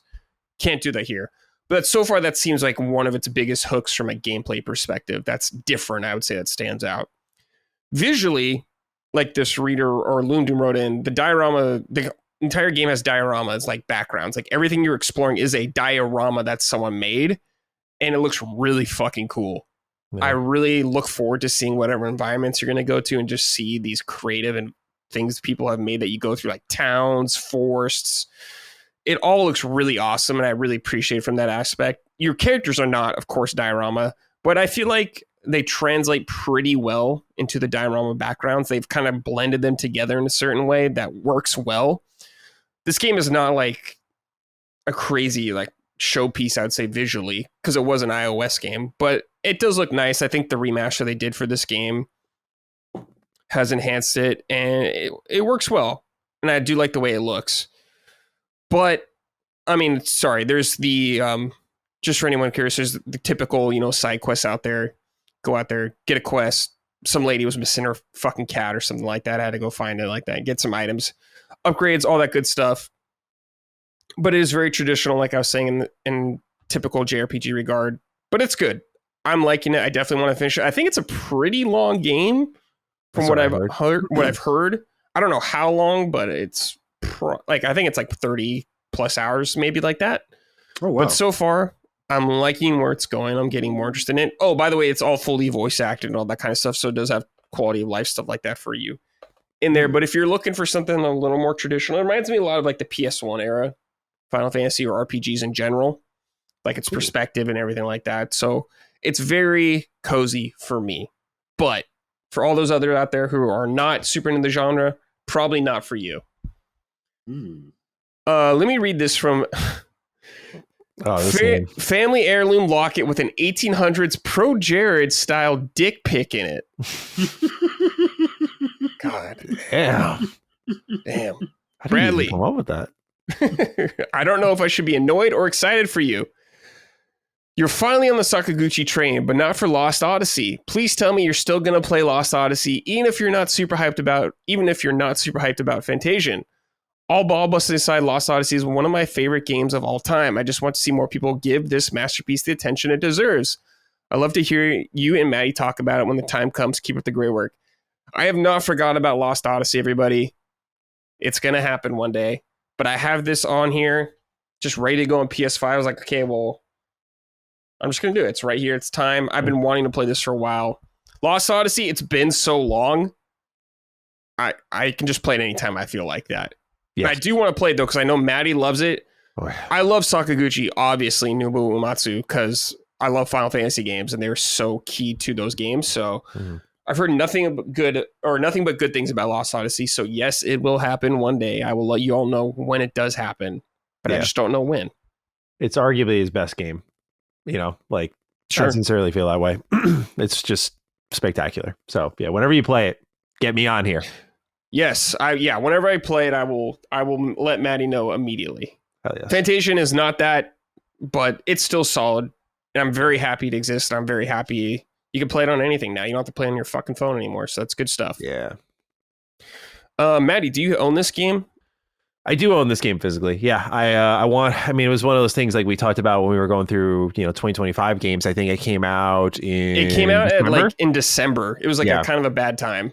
I think I was playing Indiana Jones and then Marvel Rivals, and Marvel Rivals I like no life, and Indiana Jones is phenomenal. So it's like I spent my time in places I really enjoyed it, but I just, this was the one that got shelved, unfortunately. And it's going to be probably years before I play, because there's a lot of other JRPG series I want to sink my teeth into first. Like Xenoblade is kind of, I was talking to Lock earlier. I was like, Xenoblade's the one I really want to go for next. That's not like a brand new release. Like I want to play. You brought up Dragon Quest earlier. That's one. But yeah, Fantasian, I was always really interested in because of like what you described with the combat system. I also just wanted to see how the random encounter system works. I'm like, oh, this is different. Just be able to like stash your encounters. Because some people don't, or they like it, but they want to explore something and they get interrupted and it's a little bit annoying. It's like, oh, I just want to go into this room or whatever it is. So yeah, I want to check it out, because to have like a modern take on a old school Final Fantasy game, and see like how Sakaguchi evolves it or keeps it the same. I'm excited to check it out eventually. I don't know when though. It'll be a while, no doubt. Yeah, like I think you would enjoy it, Matty. I think you have a good time. Yeah. So yeah, just shout out Fantasian. I'll keep playing. I want to finish it. Cool. All right, boys, it's time for Sort It Out.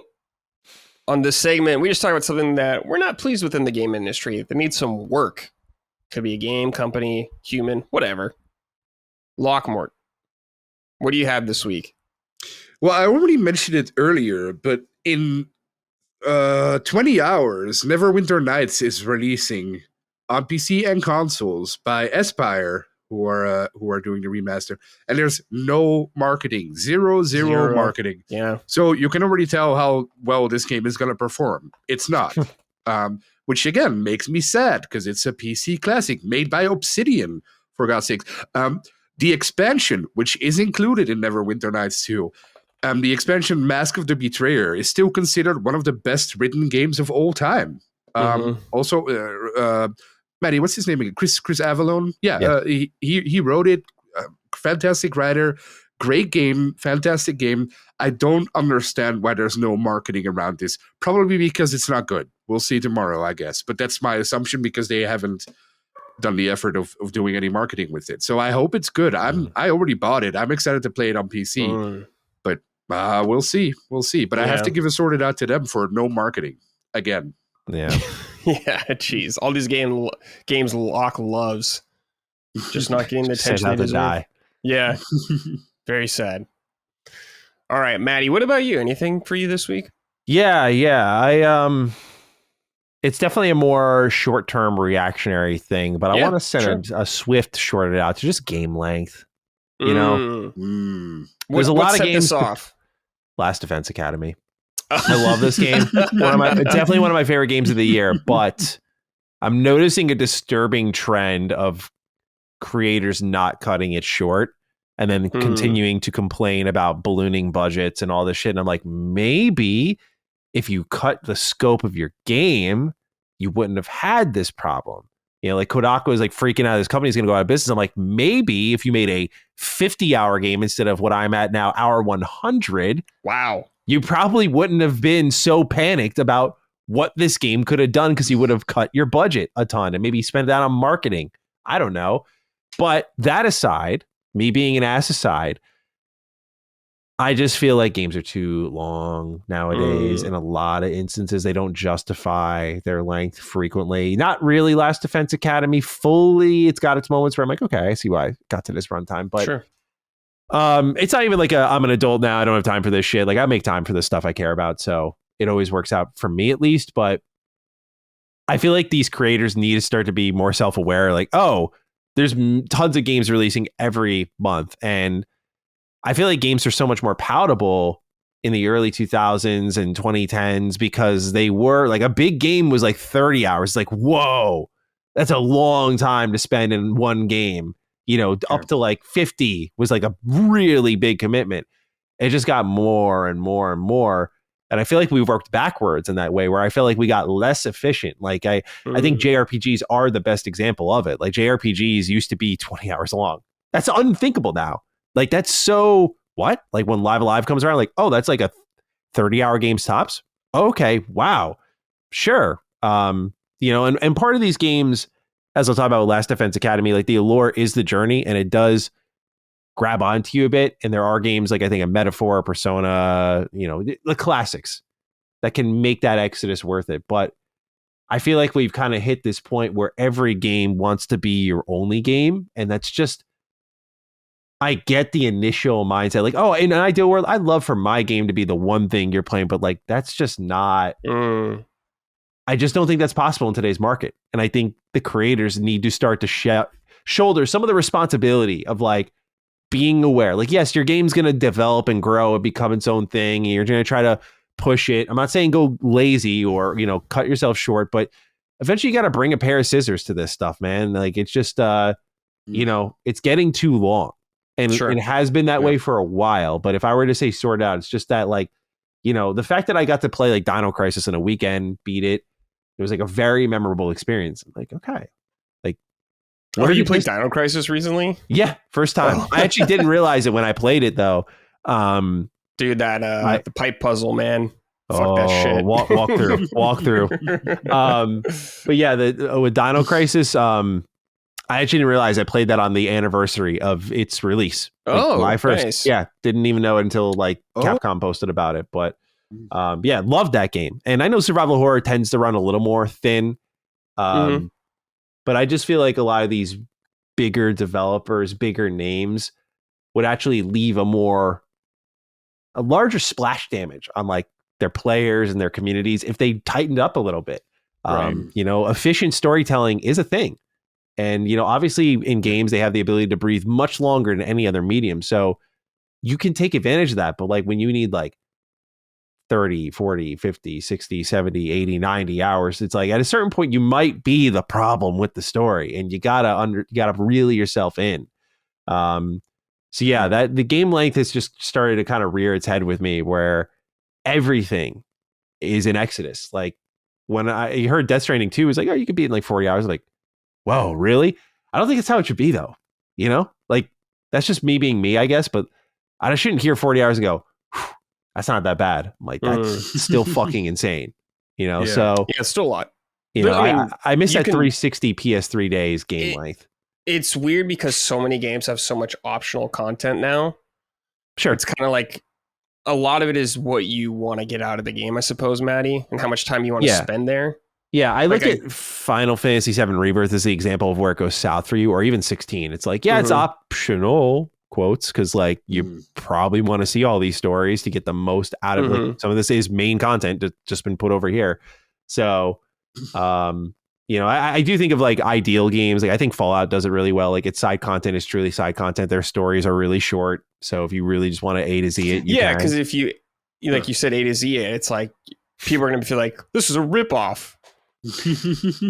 They have more there. Like I guess that's the idea, right? It's like the main stories. You're not meant to A to Z. Not even like you're meant to. You could choose to do that, but like most.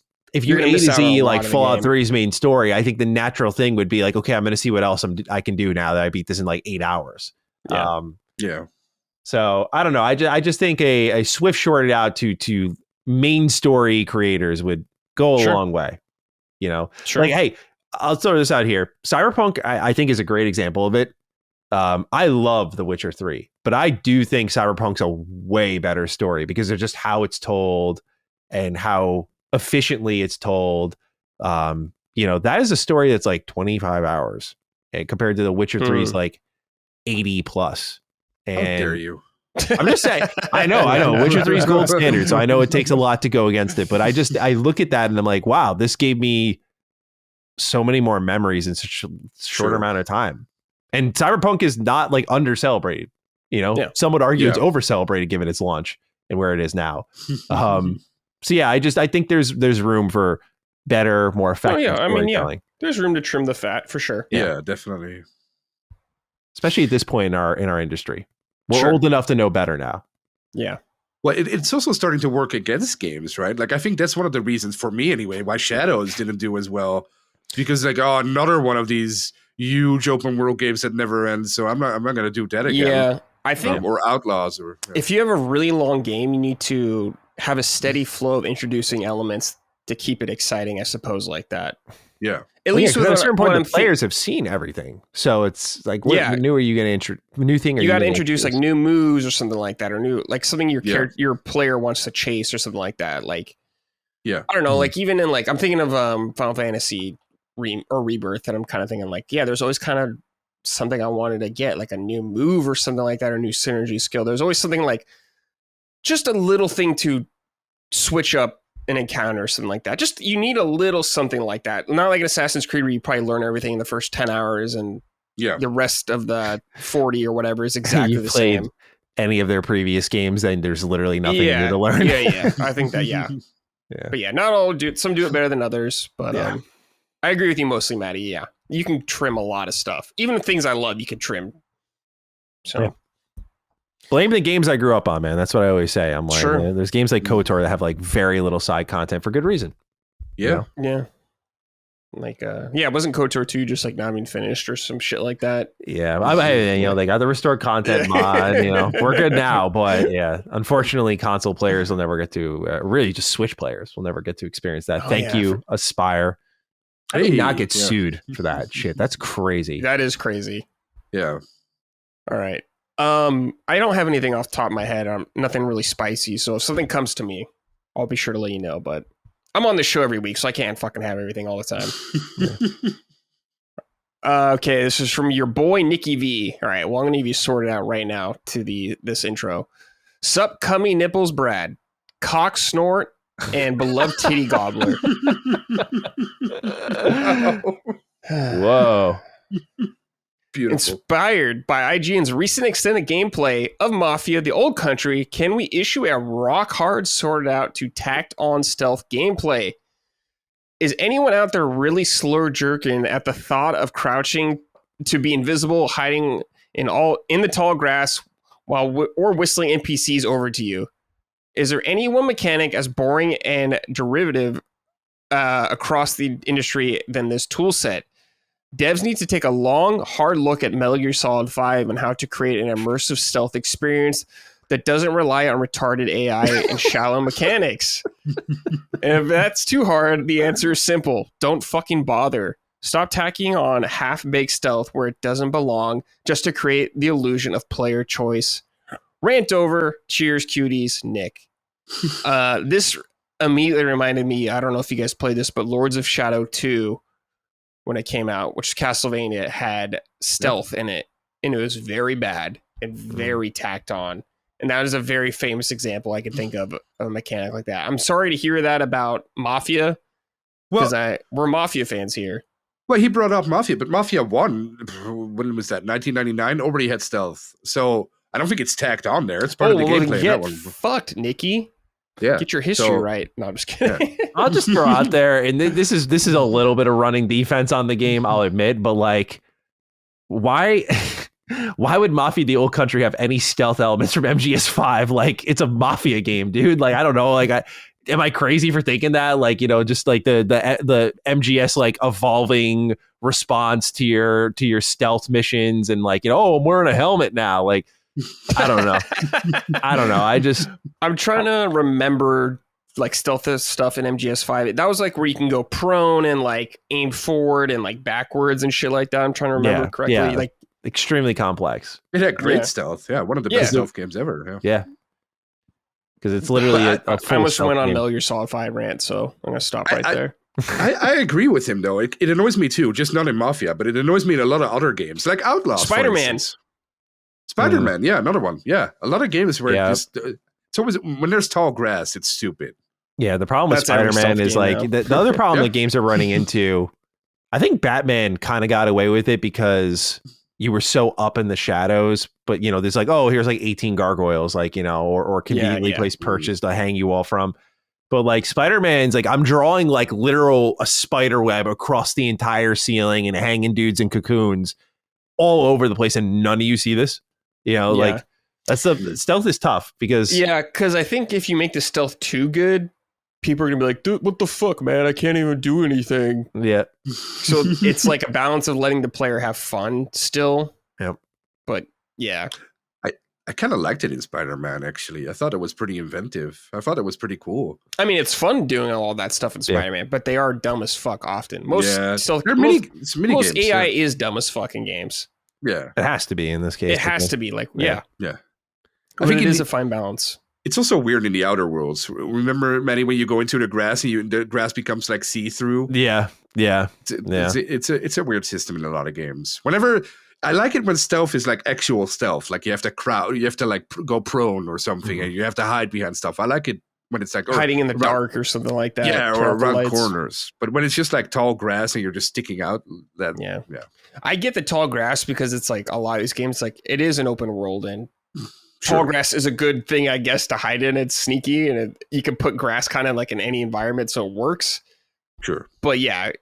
People go overboard with it, of course. Yeah, the tall grass is always like a big immersion breaker for me. I'm like, I just ignore it at this point, but it really is like I'm like, I don't get how this works. At least Death Stranding 1 was like, hey, if your packages are too high, they're gonna see that. So that's cool. I like that, but yeah, the whole hiding in tall grass thing just never really like you just in real life, and this is just me being a dork at this point, but you'd like suppress all the grass that you'd be standing on, and you'd just be still very visible. So. I struggle to buy into the whole tall grass thing if I really think about it too much. So I tend to just ignore it at this point. Yeah. There's one game who did it perfectly though. It's The Last of Us 2, or at least I think they did it perfectly there. I think the stealth in that game is it is really good. Not as great as Metal Gear Solid 5, of course, but I thought it's one of the best stealth games. I think the stealth gameplay, and it's really good from what I remember. It's been a long time since I played it, but I think they did the tall grass there really well because you can go prone, and it's like part of the gameplay then. Which I like, Yeah, I agree with you. All right, this is from Whiskerface with the Velour, what Cog calls Naruto. What? All right. I don't know.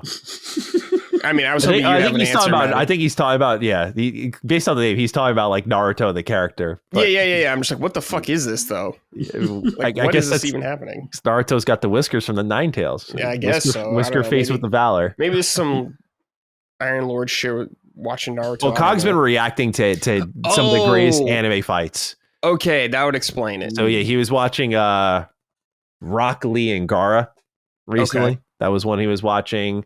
He's watching some Bleach, and I gotta be honest, bro. The reactions are hilarious. He because Cog is just so like out of his element watching these fights, but also like predicting them and rolling his eyes at them. It's so good. It's so good. All right.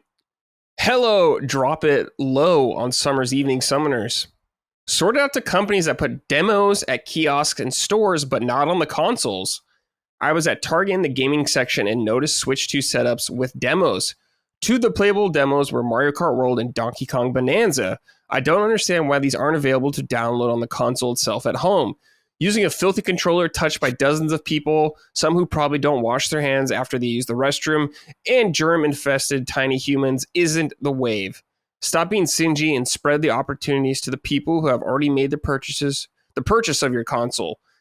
It's aimed at everyone, but Nintendo specifically, as they are a constant perpetrator of this sin. Sort it out. Yeah, I love when we get demos at home and stuff like that. Yeah. And I do think it's kind of weird nowadays. Like when we were younger and downloading games wasn't as really a thing, but it's like it's more weird for me to see a kiosk in a store with a demo nowadays compared to a demo at home. Yeah, like if they just used the demo that they gave us during the Switch 2 event, like it was like 20 or 30 minutes long. It was just like perfect. Like it totally sells you on the game. And then based on the direct, there's a lot more to see. So I don't know why they don't put it up for download either. Yeah, very strange. Interesting writing though, Naruto. Okay, some Will Skipper sorted out Square Enix, capital Enix, YouTubers and commentators. This past weekend was a complete hysteria about Final Fantasy IX. The Domino's handle even called out Square. My feed went from the trailer is getting released Monday nonstop to the game is canceled after the trailer doesn't air. I'd be stoked for a Final Fantasy IX remake, but also don't understand this Chicken Little mentality. I don't even know what that means. I haven't seen Chicken Little. I haven't seen it in a while. We know they are building it because of the leak. Can we just let these fuckers cook and show it to us when they are ready? Side note, I did see some interesting comments from the Gamescom handle on some of those posts from Square. Okay. So the Final Fantasy IX remake going on right here. I didn't see any of this hysteria, by the way. I'm not following any of these people, I suppose, so I'm fine with that. But Final Fantasy IX was in the NVIDIA leak years ago, and it's still not out. We recently just got Final Fantasy Tactics, which was in that years ago, and it finally happened. My impression, I know there's been a lot of stuff because it's the 25th anniversary, I think, of 9. Recently, they've been putting out a bunch of merchandise celebrating it with like some character redesigns and stuff like that. To me, this game totally exists, or did exist at a time. Something went wrong because they wanted this game to come out around this time, is my feeling. That's why we're getting all the marketing for all this fucking merch and stuff like that. Doing a way bigger deal than they did for like 8, for example, which got pretty much nothing. So I think this game existed. You got to stop listening to like these people and getting these expectations about this kind of stuff getting announced, because you'll be disappointed more than you are excited. You just got to let things happen as they come, and don't get excited about leaks, is what I would say. It could be real. I think it's real. I think it will happen someday, but you just got to be patient. You don't want to be like constantly getting baited and excited about stuff and let down all the time, because you'll build resentment. And that's really not even the company's fault, 'cause they haven't even fucking announced the game that it exists or anything like that. So if they do say it exists and then they keep dicking you around, sure, that's one thing. But for now, stand down, everybody. Just cool it. Yeah, I know there was a rumor that it got canceled. And so, there was rumors. So the last thing I saw from people was that it was in trouble. Yeah. And to me, it's like, yeah, obviously it's in trouble. It would have been out by now. There's no way they didn't want it out for the anniversary and stuff like that, especially how long this game's been in development. Yeah. Did it exist? It could be canceled now easily, but I don't know why they'd cancel it. Especially when I don't think this game is like remake scope or anything like that. I don't think so. I think it'll have voice acting and stuff like that, some new visuals, but I think it'll very much be much more similar to the original compared to like 7 Remake. So it'll be a much lower scale project, in my opinion. Yeah, it's just another one of Matty's favorite games getting a remake and just, falling apart by the seams. Yeah, you need to stop liking shit so we can get games come out. As it goes, I literally saw it and didn't blink. I was like, okay, yep, checks out. Yep. Yeah. Just But at least another Trails is KOTOR coming out. remake. You know, yeah, Trails should be good. That seems pretty. Maybe it'll safe. get canceled though. At this point, Dead Space 2. Hmm. No, I mean Dead Space 1 at least came out great. It's one of my favorites. yeah, Dead Space 1 was great. Yeah, I'm Yeah, really, that's so I'm batting a annoying, low man. average. Is my point. You know. No, yeah, I got you. Man, that's my sword out. I'm going back in time. Fuck everyone for not getting us Dead Space 2 remake, dude. Yeah. It's such a shame, dude. Yeah. I mean, I guess fuck EA because like they're not doing it, but it's like, man, what's going on, man? It's Dead Space 1 seemed to sell pretty well. I guess not enough for I think they were EA, though. But looking- like, what did you expect it to sell, man? Yeah. Like, what did you expect from this game? You expect it to More. sell 20 million?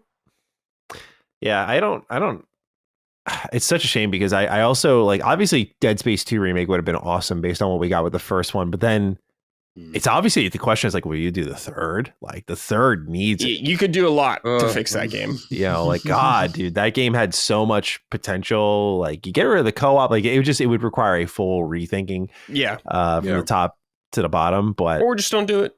just don't do it. Just Yeah, move that's on. true. That's true. Pretend it never happened. Yeah.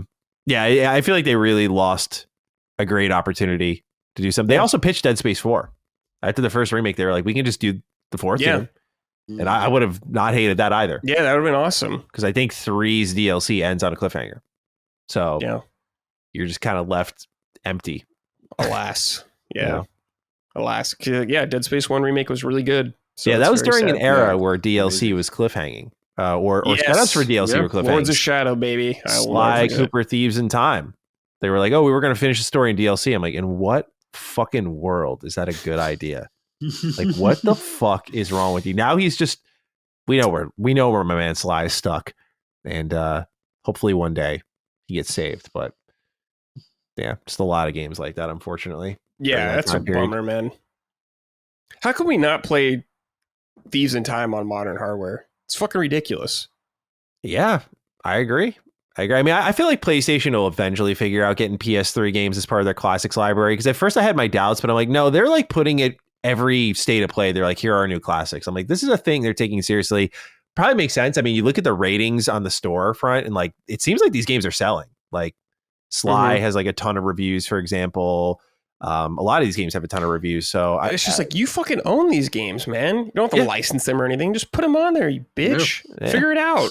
I agree. I mean, because you can stream them, but Yeah, I don't it's want like, to stream. I don't want to Sly stream this Thieves in Time. shit. What's Yeah. wrong with you? Yeah, I want to download it, get some trophies for it. I'm with you.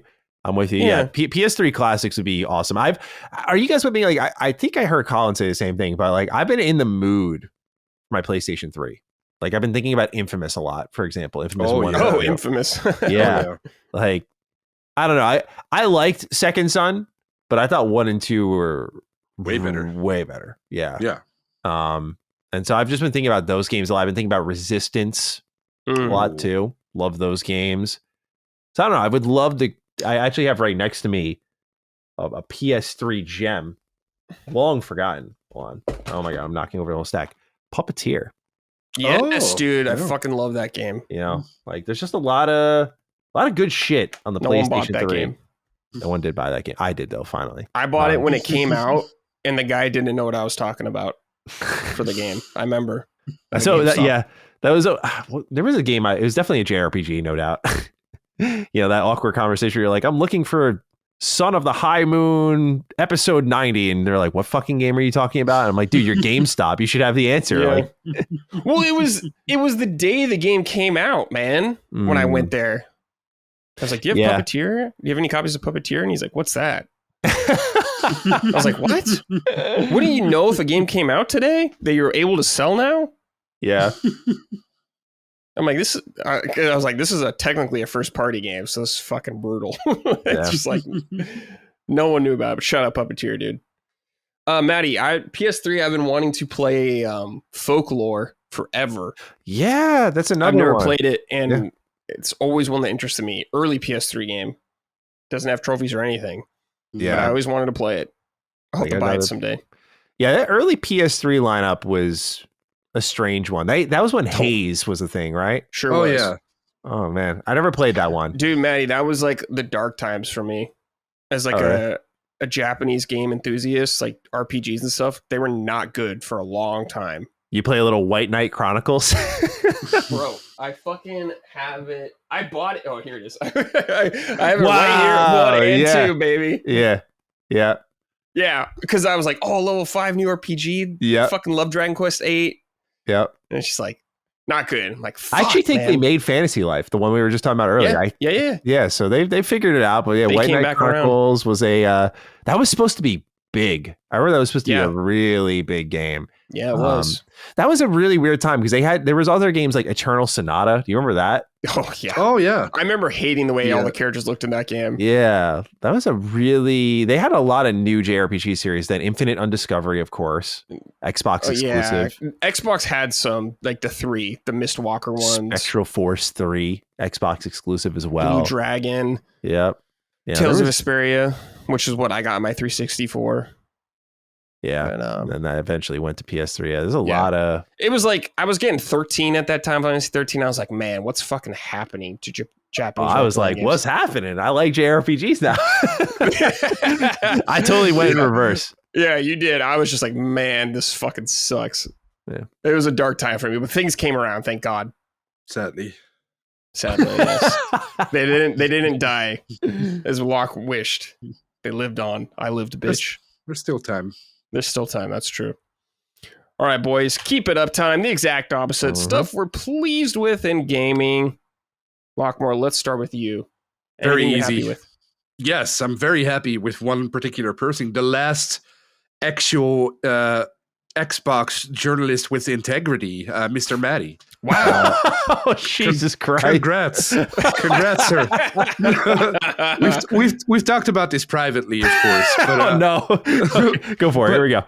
But when all the shit went down with Xbox, you saw all these influencers and journalists like going from doom to gloom, and then one day saying this and then the other day disproving it and saying another thing, and then just complete implosion of whatever they were supposed to stand for, except for a couple, select few.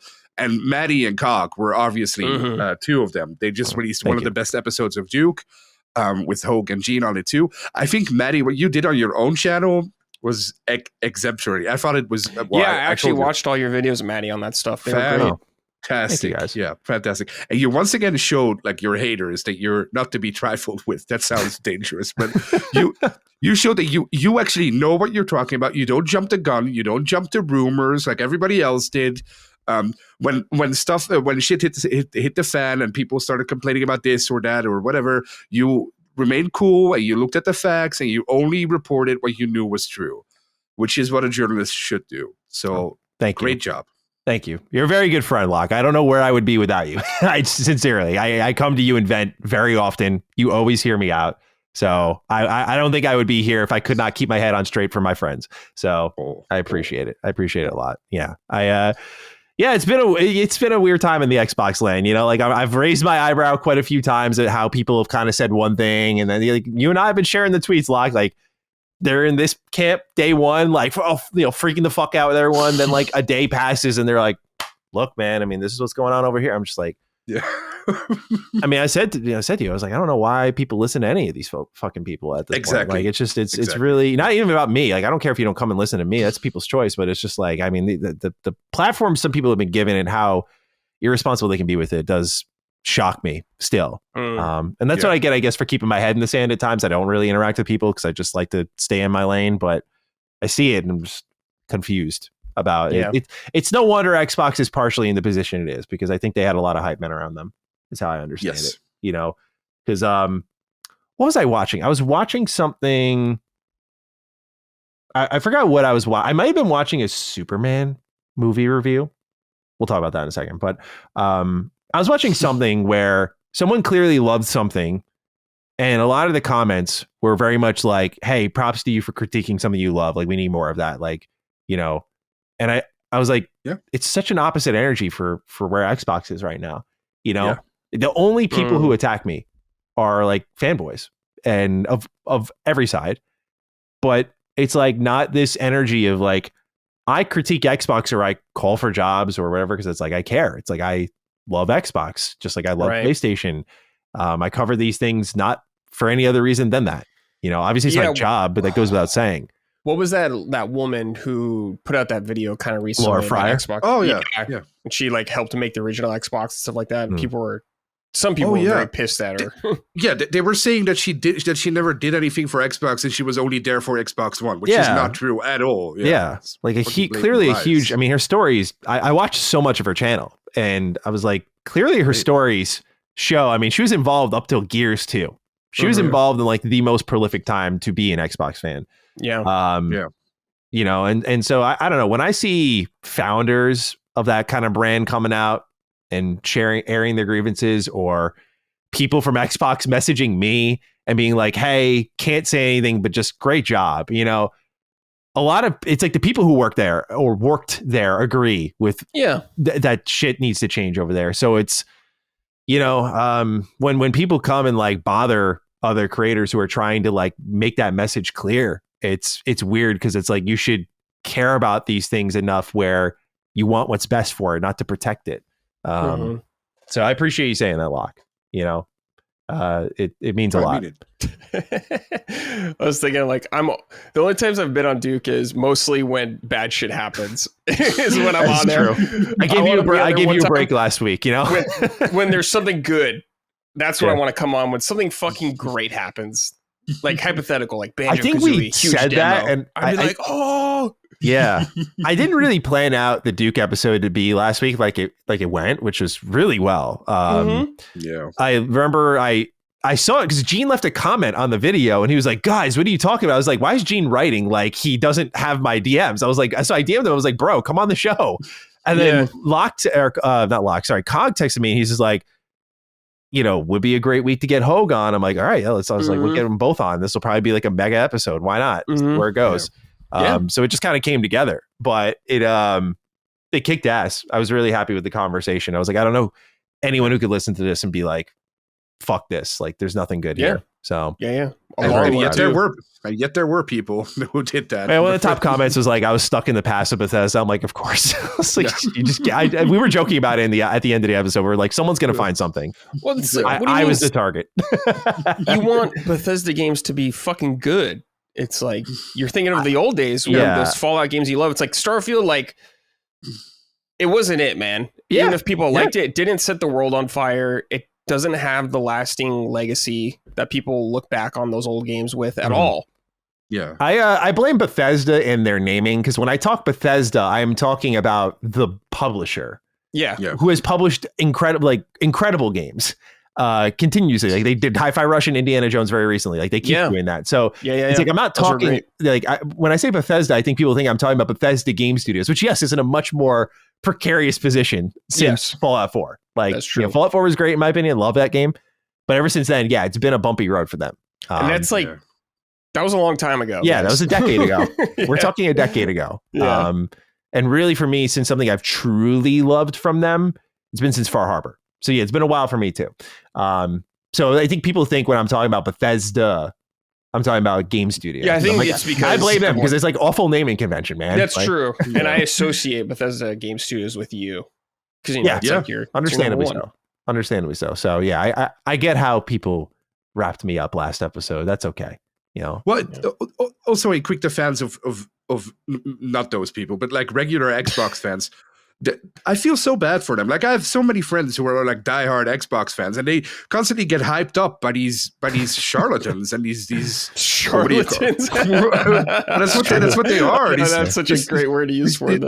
These people who constantly lie and cheat and just to get their engagement money or their engagement views. And these people, these good, decent Xbox fans get like hyped up, and then they get, of course, then they get clowned on when what they're saying doesn't turn out right, which is not fair to them either. Yeah. Like I have so many friends who are like super hard into Xbox and they want it to thrive, and they keep recommending games to us, and they're super excited for Gears to come to PlayStation and stuff.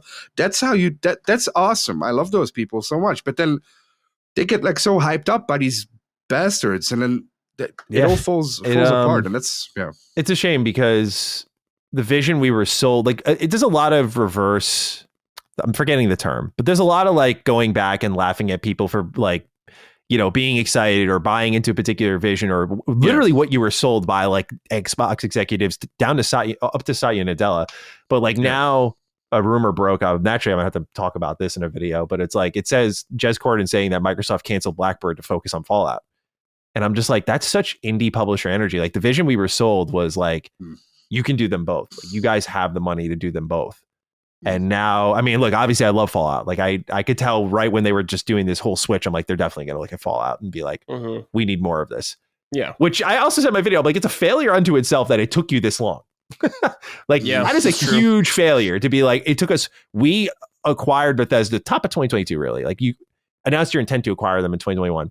It took you 3 years to be like, okay, we should do something. Yeah, like, I got a crazy idea. This really expensive property we have. We should do something. Like, I can somewhat sympathize with like waiting for the show, but like Borderlands is a great example of like, you had one of the worst movies of all time. People are still hyped for Borderlands 4. Like, games talk. If the game looks good, the game looks good. That's all there is to it. Yeah, that's true. I mean, look at Resident Evil. They've had so many terrible adaptations. Yeah, it just, like I don't really sympathize with the whole, they were waiting to see if the TV show would do well or not. It's like, Fallout's strong like that. Fallout was huge before the TV show. Yeah, Fallout definitely. 3 started it all. So I feel bad too, because as someone who like really fell in love with Xbox to the original, that was like my first true console. That like the whole like, first it's about buying exclusives, then there's like no red tape for exclusives. It's just changed so much. Like, I get the emotionality and anger around it. I just think what's weird is people's emotional capability is so low that they point at the completely wrong people all the time. I'm not even talking about myself. I'm used to it. So I think if you're willing to criticize something you love and be authentic about it, you'll be happier in the long run. Just don't cope. Like, I mean, I host Punching Up and I love Nintendo, but I talk shit on Nintendo all the time. Yeah. Probably more than anyone, because it's fun also. Yeah. But it's like, it's because we care, man. Because they could do better. Yeah. And we know they can. They got the money. I agree. Well, thank you, Lock. I appreciate you saying that. Yes. It means a lot. Very nice comments from Lock. Dude, I'm gonna give my keep it up to Lockmort because he's fucking very supportive. Very supportive with my. He's been like with my YouTube stuff. He's helped me a lot. Yes, and he's been there for me and all that kind of stuff. Like, I could vent to Lockmort also if I want to, Matty. He's a great guy for that man. Stuff, so you're dumping on him too? not so much, but he's someone I could if I wanted to. If I wanted to, I feel like I could to Lockmort all the time. Okay. Me and Lockmort are always usually just laughing at like dumb shit. That's what we talk about most of the time. I was gonna say poor Lock because I'm just like constantly hitting him with like, fuck this. Yeah. Me and Lock are like making fun of World of Warcraft or something usually. Yeah. Something like that. Khadgar in a wheelchair or some shit like that. Yeah. What's happening here, dude? Yeah. Well, you're both you're great friends, so that's normal. Yeah. You're awesome. Yeah, Lock's a good friend. So shout out to Lockmort. Well, unfortunately, I'm not giving it keep it up to either of you. I'm sorry. That's totally good. I'm giving it keep it up to another human being. In fact, I'm giving it to James Gunn. James Gunn. Oh, okay. For Superman. Very nice. Yeah. Very nice. I thought he needed it after relaunching the DCU. I had it on my list. I was like, I thought that'd be a good keep it up. Yeah, that's a good one, dude. Yeah. Yeah. I feel kind of bad now. But no. We don't need any. Yeah. I was I mean, one of the things Locke and I were shit talking a lot was the Superman trailer. I was like, and I saw the clip of like, where is the dog? I was like, this is gonna be terrible, bro. And the first hour of this movie, I watched it. I really was like wrestling with it. I was like, I don't know what the fuck they are doing. I'm not even like going in sort of like with a Batman approach of like DC grim dark, like let's get brooding with this thing. Like, it just didn't take itself seriously. And by the midpoint, I'm like, this reminds me of the Raimi. And then I stopped my thought. I went, oh shit. I was like, okay, I think I get it now. And from there, I loved it. I was like, oh, this really is like an early 2000s superhero movie. Very endearing, very heartfelt, definitely flawed, like very much flawed. I have my problems with it, but I feel like my enjoyment just kind of overrode that, where I walked out like optimistic, feeling good. Yeah. I think I'm forgetting his name, but the new Superman actor is great. David Cornswith, I think. Thank you. Yeah. I think he's great. And just fits that Superman role really well. I wish the movie slowed down sometimes just to have these characters talk, because that was some of the more heartfelt moments of the film. But yeah, just it kind of focused on the man of Superman, which again reminds me of early 2000s superhero movies. I do think of Ang Lee's Hulk a little, which is not a compliment, but I do think of it like Ang Lee's Hulk focuses a lot on like the character of Bruce Banner more than the Hulk and the action and the breaking of shit. And this movie is a very similar approach to that. Like there's some good action sequences, but like it's mostly about the man and sort of like and that stuff. And so you know, I think it takes too much screen time away from like Lois and Clark, and I wish there was more of that. But there's enough here where I went, okay, that was just a good movie. And now knowing like what James Gunn was saying about, he was kind of going into like the vision for other DCU movies, like Clayface is going to be a body horror movie. Like he said he wants to take a very comic book approach to it, as in, I think he called Supergirl Space Fantasy, and said that basically these comic books have these stories that eventually interweave, but they all have their own individual identity. And I thought that was interesting. So I'm curious to see where it's going to go, because I thought when I first walked out, I was like, oh, everything's going to be like Superman. Like you could feel the Marvel Guardians of the Galaxy energy all over Superman, but that's like James Gunn's vibe that he brought to it. Versus like that's not what Clayface is going to be though. Exactly. And so I'm very interested to see how they build it, because that sounds like, okay, they're doing the universe thing, but it sounds very different. You know, it sounds like there's actually let these things stand on their own, which is what DC does well. Like my favorite things from DC are the standalone films, like both from the Batman universe, but the Batman and Joker are incredible films.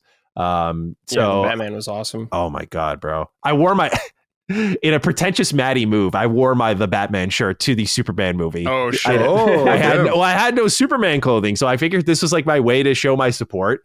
But I also kind of realized I look like the guy who's like I'm wearing the shirt of the movie that is better. I was right, but you know I wasn't trying to be antagonistic out there. Right. Who do you think he's going to cast as Batman? Because it's going to happen. Yeah, he said, because in that same interview he was talking about Batman. And he said something like he thinks he finally figured it out. He's in for Batman.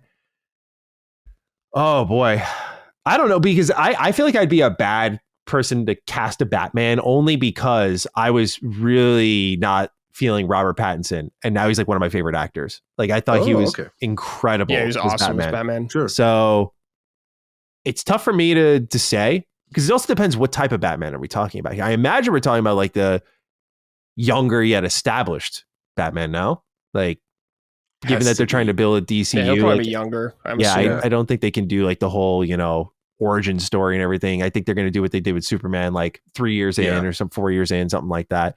I don't know. I'm probably a horrible person to ask this, because like Locke, I've asked you about like 007 casting. You gave me like 4 people. So I think you're the more interesting person to answer this question. Who would you want to see as Bruce Wayne? Well, I think that most obvious and easiest answer is Robert Pattinson, of course. Like he's the just bring him back. Yeah. Just have him do it. I know it doesn't connect with the universe, but screw it. Like that, let the Batman be its own thing, and then make him another Batman in here. Just get the same guy. Yeah, I mean, I'd love that. I know James Gunn said that's very unlikely, but it is. It's unrealistic. Yeah, but it would be ideal, because he is like the perfect Batman in a lot of ways. What would be amazing, this is also never going to happen, is if they got Robert Downey Jr. as like an older Batman. That's never going to happen. That would be crazy. But some Marvel hero, because he's going to end up getting like Chris Pratt or something to do it. You know, he has like his favorite actors, James Gunn. So it's going to be someone like that, or maybe a younger someone. But it would be really cool to have like a huge name, like a Brad Pitt or a Tom Cruise or somebody huge that you wouldn't expect. I'm looking up a list here, and this one stood out to me pretty immediately as like, I wonder what they could do with this. 2 of them actually stand out to me here. One is Kit Harington from Game of Thrones. How do you feel about that? He's short though. He's very short. All right. Aaron Taylor Johnson?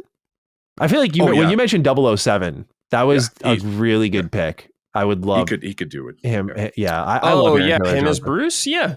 I could see him as Bruce. Yeah. Yeah, that would be amazing. Someone has Carl Urban. That would be funny. Oh, if you do an older Batman, Batman. Yeah. There's a lot of good older Batman options here. Like someone has Keanu Reeves, that'd be crazy. There's a lot of good older Batman candidates. Yeah, the younger one, I don't know enough young actors for that. Well, if it's like a really, really younger one, they have to do what they did with Superman and get an unknown guy to do it. Yeah, that's true, I guess. If it's like a really young one. Or you pick Tom Holland, but I wouldn't do it. No, I would not pick Tom Holland. It's also impossible with the Spider-Man, of course. But yeah. Well, Brad, you have to help me out here, by the way. Matty and I made a deal that if he liked Superman, I've been trying to get him to watch Peacemaker, one of my favorite shows of the last decade. And I've been trying to get him to watch it, I think, for 6 months now, because season 2 is coming up in 2 weeks. He has been chipping away. And Matty promised me. He said, if I like Superman, I think I'll do it. I'll watch Peacemaker. But Matty, you like Superman and you still haven't watched Peacemaker. I know. I'm really bad with TV. Hey, here's another one real quick, just on the side. Michael Fassbender. Would Michael Fassbender fit? If you do older, yeah. Sure. Yeah, that's a good one. So yeah, I don't want to ruin anything for the movie, but yeah, I need to check out Peacemaker and see what's going on here. I don't know why you like it so much. I've heard it's great. I haven't seen it, but I've heard nothing but good things about it. I love Peacemaker. I liked him in Suicide Squad. Well, Peacemaker is still connected to this universe. Like a lot of the old DCU stuff isn't connected, but Peacemaker is still connected here. Well, yeah, what I didn't realize is that like Nathan Fillion is like Green Lantern or whatever. Like I didn't realize he was in Peacemaker as well. I loved him. He was in the Suicide Squad. Oh, was he not in the show? No, or is he just in season 2? He's probably he's in season 2. Yeah. Okay, that's what I might have seen. I think season 2 is I'm not sure about this because I don't want to look it up, but I think season 2 is a prequel to Superman. I'm not sure. Okay, I'm not entirely sure. Let's not get too crazy with spoilers. Careful. Of course, be careful with all that stuff. Season 1 of Peacemaker is not canon for the most part, so you can just watch it. But season 2 will be canon. I don't know how they're going to do it, but that's weird. But I'll check it out. Yeah, I want to check it out. I mean, there's my list of shows I want to watch is growing at a staggering rate because I'm looking at Succession was one. Oh yeah. That was one that I know was like you really sold me on because I was deciding after I watched White Lotus season 3, I was like, man, I really like that. Like I want more good TV, and I know you were like, you got to check out Succession, and that was like one of your favorites of all time. So I wanted to peep that. So it's going to be one or the other. I guess it depends on like, I think Peacemaker sounds like the more easy to pick up and put down, as in like it's a season and then you're done. It's only 8 episodes too. Yeah. Like you can do that in a day. I also love John Cena. Yeah. Oh yeah. John Cena is awesome. Yeah. All right. Let's see here. Keep it up, James Gunn. Oh, yeah, I was going to say, sorry. Keep it up, James Gunn. Looking forward to the DCU. All right, this is from Neighbor. Keep it up. Steam, literally the best platform to buy and play games on. Mm-hmm. Summer sale, okay. I'll add 5 more games to my backlog that I will never play. Yeah. Steam Deck OS, thanks.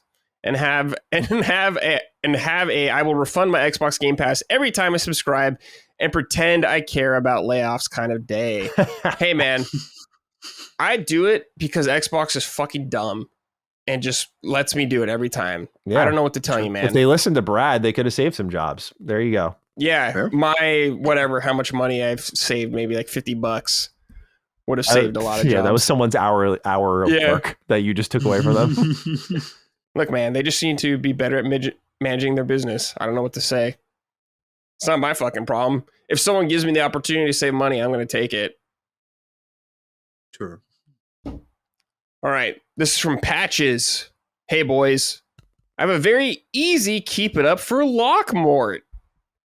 Oh. I'm stoked to hear that you haven't been smoking. That shit isn't easy, said Captain Obvious.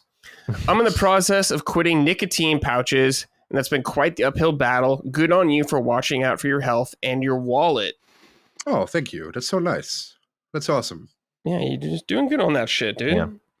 It's getting tough. It's getting tough now. Like I'm like 2 months out now, or a month and a half. Now it's really tough. Like now, because now my health is pretty much stable again. So now I'm like, I want to smoke, but I have it right now. Like I'm anxious constantly. I just want to smoke. I want to smoke. I want to smoke. I want to smoke. I want to smoke. But I can't. I almost did the craziest shit of all time. I was just feeling like I did the most like adult thing of all time. I was feeling really fucking stressed last week, like really stressed. So I went, and instead of like my normal de-stressing activities, like I'm gonna go on a walk or I'm gonna play a game, I went to my griddle and I started to make burgers. Oh, I had a leftover cigar and I almost just grabbed it and started smoking. I was like, what is wrong with me? I was like, what is going on with my body? Like, why are these the things I'm turning to? Right. I was like, so I chose not to, because I was like, I might be opening a can of worms here. Yeah. But it was just the weirdest fucking thing of all time. That was what there. That's funny. But yeah, props to you, dude. That's not easy. Like my dad went through that and it took him a while to really stick with it. The fact that you're kind of just going for it, like, I don't know what attempt this is for you, but like, yeah, you're cold turkeying it. That's not easy. So props to you. Yeah. Well, the start was easy for some reason. I don't know why, but like the first couple of weeks were super easy for me. I like no withdrawal symptoms. It's only now that I'm really like, God. But the money is good. The saving the money is that's a great motivator for me. So that's true. All right, this is from Anton K. Hey, Summon Setters. Keep it up to the Dukes. The coverage on Defining Duke and Mr. Matty has been phenomenal. The insight, analysis, and opinions of the Microsoft layoffs and company reallocation of funds towards AI have been spot on. The latest DD episode with Gene and Hogue was my favorite ever.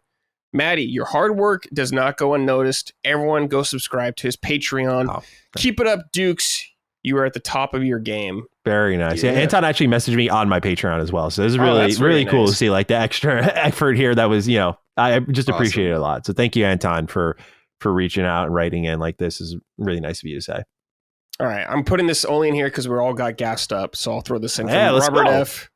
Greetings, Summoners. I'd like to give a keep it up to you, Brad. Before you joined LSM, I had only heard of you from a few comments on sacred symbols, but I was intrigued. I don't listen to every LSM podcast, but I thought I'd give this show a shot. Now I've never missed an episode. Love the questions you ask about games guests are playing. I really get a sense of the moment-to-moment gameplay from your queries. So keep it up, Brad. Well, thank you, Robert. I appreciate that. I usually don't take comments host. complimenting myself because I feel cringe doing it. But since everyone else did it, I was like, all right, fine. You got me this time. It's funny. I'm usually like that, but Cog is really good at taking compliments. So yeah, Cog, yeah, like reading them on air and watching him be like, doing this and like hyping himself up while I'm reading. Such a Cog mannerism, dude. The prayer hands, the heart pat. Like he's got.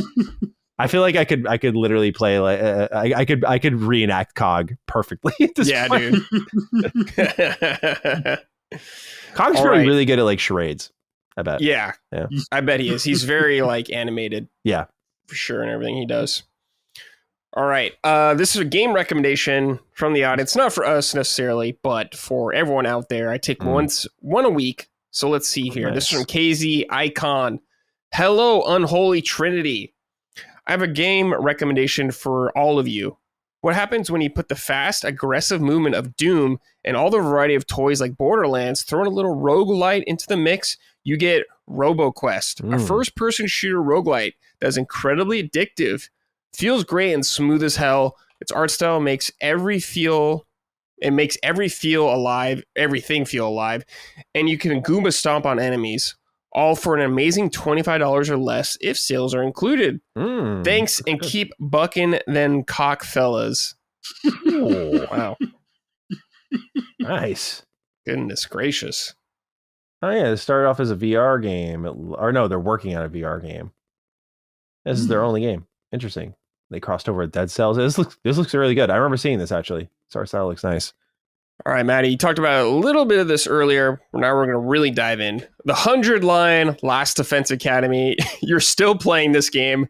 I think I talked about this game like a month ago. Yeah. It's funny. I said to Lock, I felt bad because I was like, I'd normally be like, hey, Brad, give me like an extra week and I'll have something new I can talk to you about. But this is definitely a game we can make a pit stop for, give you some updates, catch people up. I don't know. Do you want to hit this right in first? Or? Yeah, let's hit it first. All right. Cool. This is from the 1-1. Hi, Summoners. Question for Matty. How do you feel about the 100 line not having a true/golden ending? I understand that this game has 100 endings, but not one of that is the canon ending.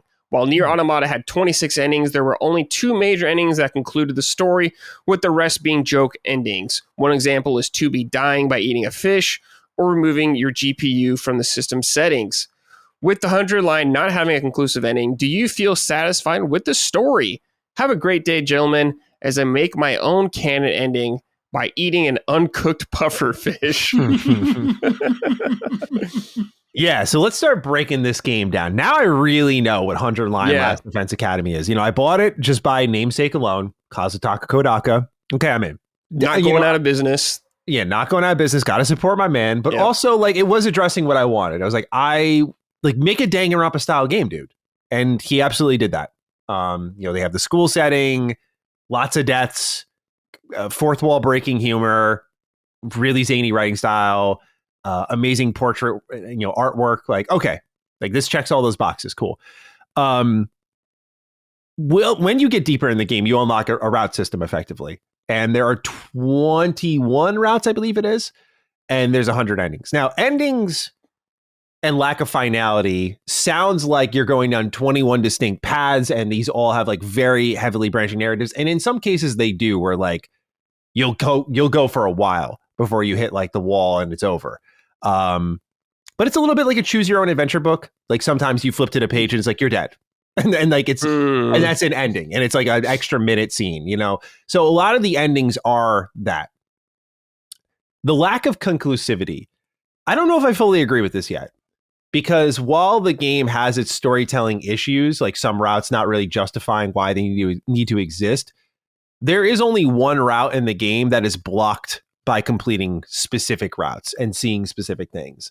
And this is not spoiling, but one of the routes that is blocking it is the one I just did, which I'll just say is called, I think, the second scenario. Mm-hmm. And it gives you all the truth bombs pretty much. And that is that ending of that route is required to unlock. It's one of the endings required to unlock this other route. It is, again, the only one in the game that has that blocked off. So the way I interpret it as a player is that whatever route I'm about to unlock, I have heard this is the ideal ending route. That is where, once I am done with that, I will be putting the game down. Okay. That's how I've decided to go about it, because it's really a mystery game, and every route is peeling back different parts of this mystery. Even mysteries that I did one last night. I was I didn't even know this mystery existed, but this is really good. And this was after getting a lot of the truth bombs on things I was really interested in learning, and it just going left and right, just going everywhere. It was crazy. I was okay. It took a little bit to get reinvested in a new route, but then it started taking me on this ride. And it was a fucking phenomenal story. It was, for those who are wondering, it was the Box of Calamity route. I did that, and I was damn. It's that was really good too. So it's very impressive to me how this game manages to stretch itself into so many compelling stories. It's always this is not me comparing it to Red Dead 2, but I think about it a little bit similarly in that Red Dead 2, you go into its story, you're how is this going to go south? How's this going to get fucked up? What's going to happen here? You kind of go in with a level of knowing and anticipating how things are going to go based on knowing it's a prequel and it's going to lead into Red Dead 1. So shit has to go south every time. There's a little bit of that in this game where you kind of go into a route, you're I know this is going to unravel, and how is it going to happen? The thing the game does lack is just when certain characters die, there isn't that sense of finality or really, outside of one route, I think, which I won't specify which, really punching it home where you're damn, I felt a sense of loss there, because the ability to jump to routes and see these characters immediately means that you've never really truly lost anything. But understanding the kind of, there's a term in game design. I don't mean to sound like a finger wagging in the air, but there's a term in game design called the magic circle.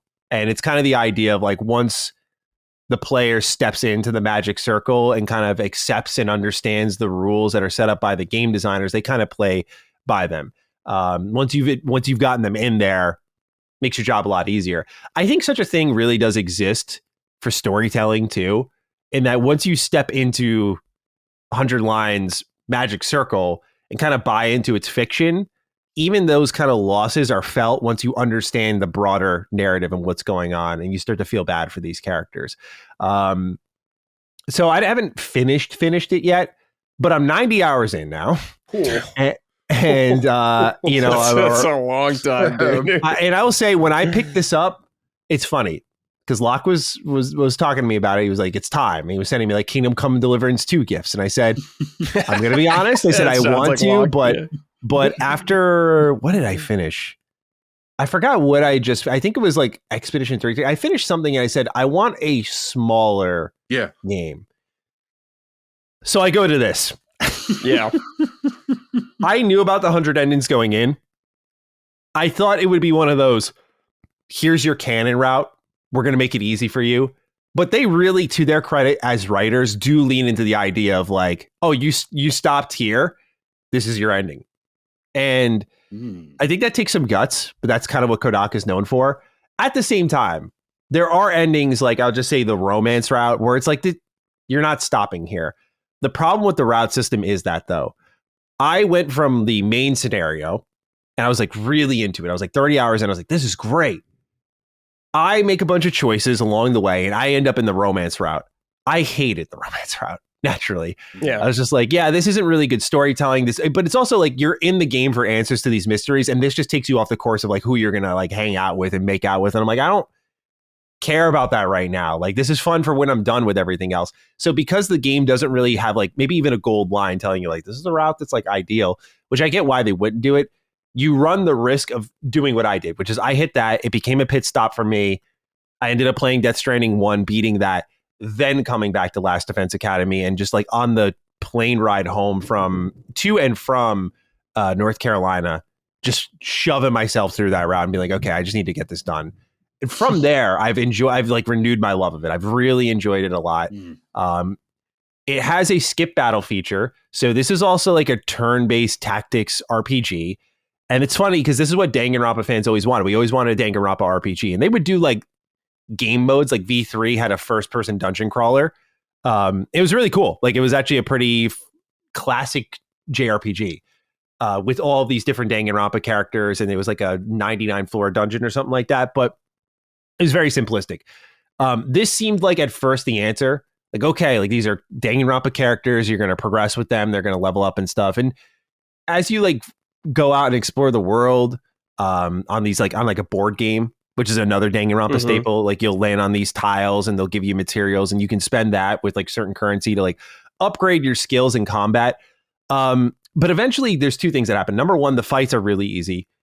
So you start to lose your investment in them because you start to barrel over them. Like, once I found out that Zomi can if you're fatigued, she can just use her healing shot and just like get you back in the fight.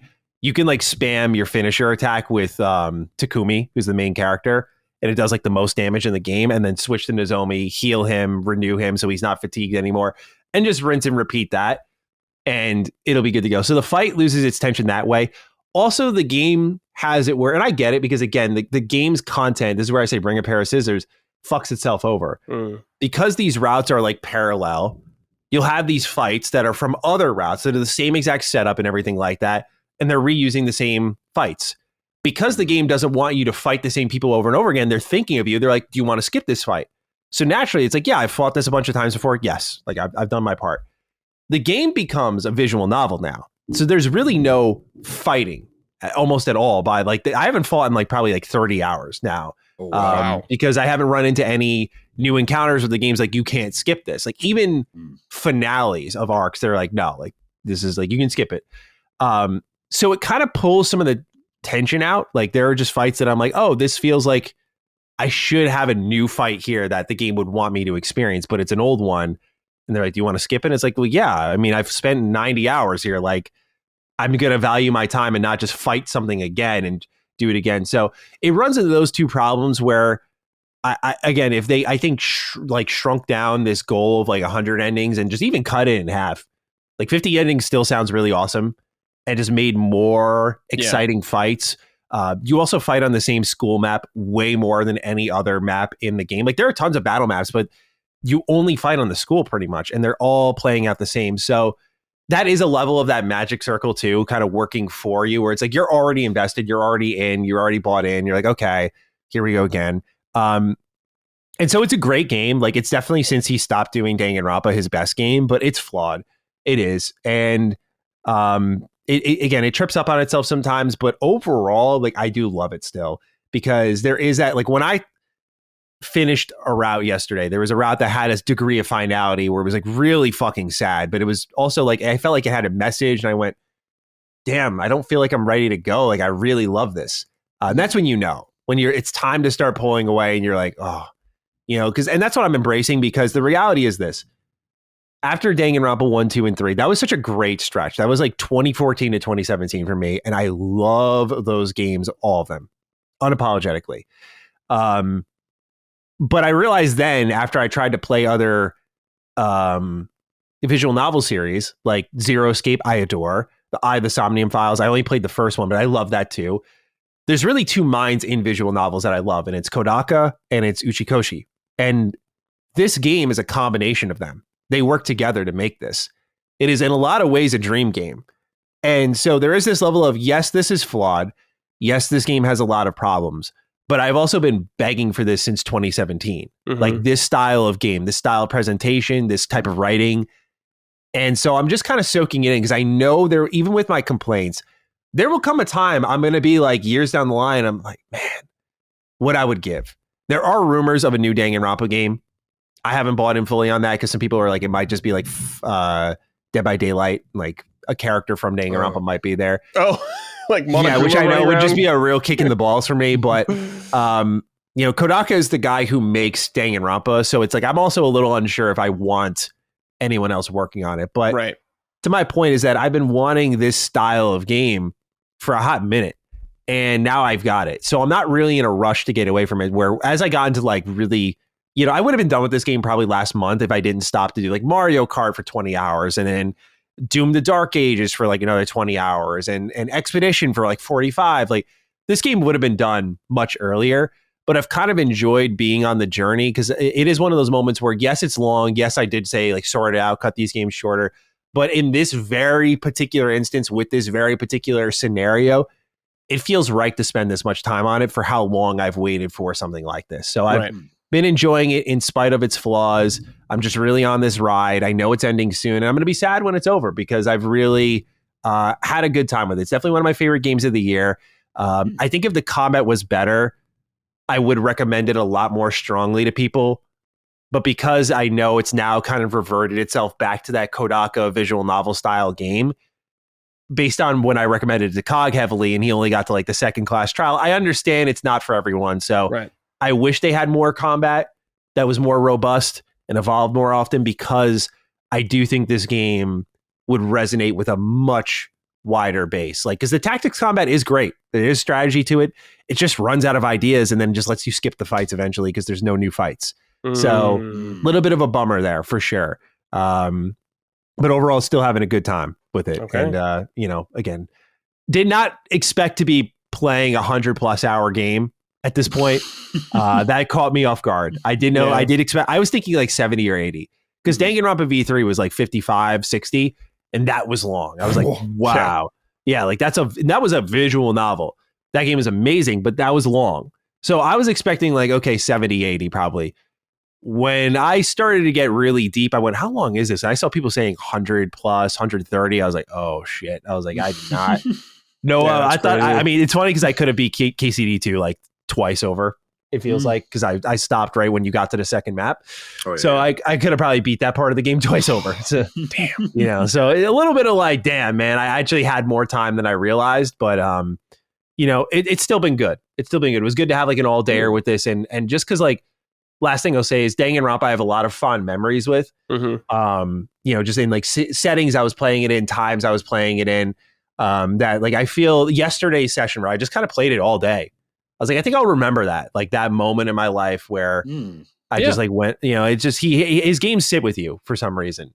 It's hard to articulate why, other than they're just very I get it, man. Unique. He's kind of like my Kojima, like flawed, problematic with like some of his design decisions, but I really don't have like I thought I was a visual novel fan until I realized I'm just a real big Kodaka fan. And he's got some stinkers, some games I couldn't finish, but for the most part, he has a really good track record, and I just like it. That's cool. I mean, I love when there's creators like that you resonate so much with. You're like, okay, I got to see what they're doing, no matter what it is, kind of thing. It's the writing style. It's so funny. Like I'm like, I think Locke and I share very similar writing tastes. So it's funny to have a flavor for this type of experience where it is very weeby, but also like unapologetically just fourth wall breaking and just fucking ridiculous with some of the shit that they say. Here, can I read you guys some lines of dialogue? All right, let me open up my Nintendo Switch app because I screenshot them because I think they're so funny. It really is there. Okay, a lot of self-deprecation here. One of my favorite characters is Shoma. He hates himself. So when he talks, like I sent you this character, by the way, so you know what I'm talking about here. Here's a line of dialogue from him. He says, sounds like a heat stroke. Oh, my apologies. I'll keep my loathsome piss guzzling mouth shut. What else do we got here? They also reference like past games, like Sire says a body has been discovered, which is a iconic Danganronpa line there. What else do we have here?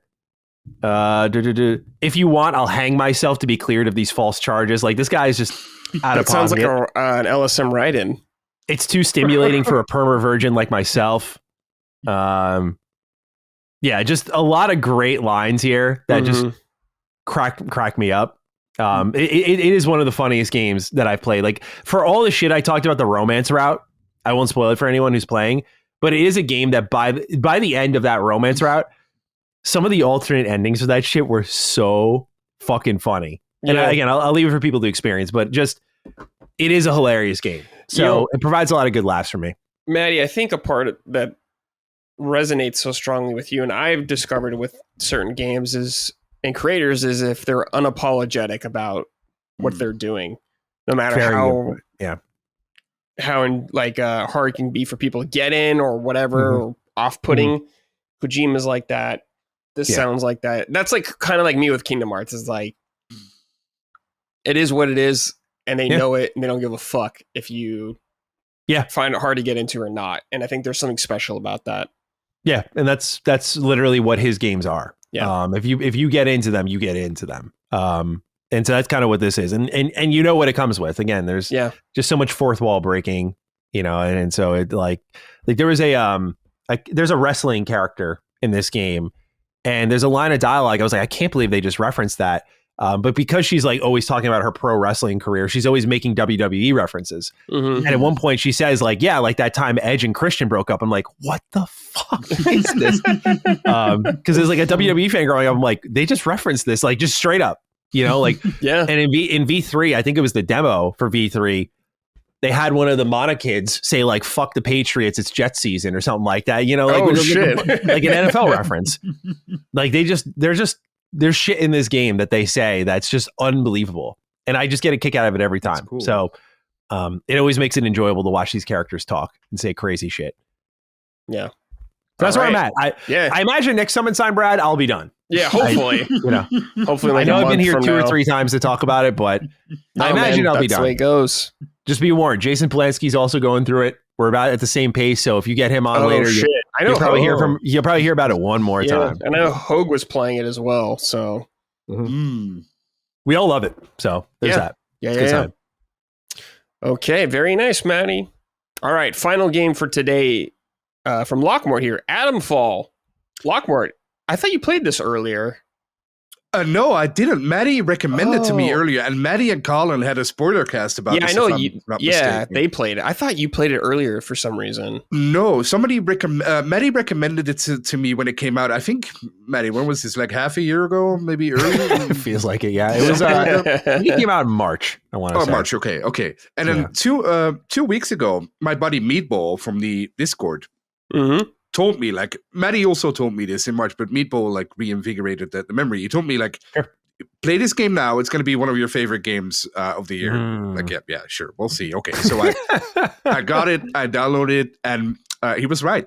It's an immersive sim that came out earlier this year. It's made by Rebellion Developments, the people who made Sniper Elite games. Yeah. It takes place in an alternative history in the 1960s in the northwest of England. And the premise is very simple. You wake up in a bunker, a scientist wakes you up, there's been a nuclear disaster, but the place has been quarantined for the past 5 years. He gives you a key card. He tells you to go to the interchange, and that's it. Go off. So you get out of the bunker, and the world of Atomfall opens up. The first thing you come across is a phone booth. And the phone rings, and you pick it up, and the only thing you hear on the other side of the line is, Oberon must die. Yeah. And as soon as that happened, I was like, okay, this game is made for me. This is amazing. Because I had no idea. I got to interrupt you, Lock. This is like some ADD stuff kicking in right here. Phone rings, Matty. I immediately think of the guy from Liza P. telling you some fucking the riddles. Riddle shit. The Riddler robot bullshit. Yeah, that guy. All right, I'm sorry. I think of Arkham City, where I think it's like Victor's ass. Yeah. So I love it when games do like that. When there's something really, because there's a phone booth like in the middle of the countryside, and it just rings and it tells you this person or this thing must die. What country is it supposed to take place in? Do you England? Oh, I'm sorry. Yeah, you said that. England. That's right. Yeah. Okay. So your objective is to go to the interchange. You don't know what that is. You don't know where it is. You don't know how to get there. You just see it on your map. If you open your map, it's on the top somewhere. That's it. But from here on out, you can do whatever you want to do. It's not a giant open world. There are like little maps, little hubs. Every map has a couple of locations on them. But that's basically it. It takes place in the British countryside, in the Lake District.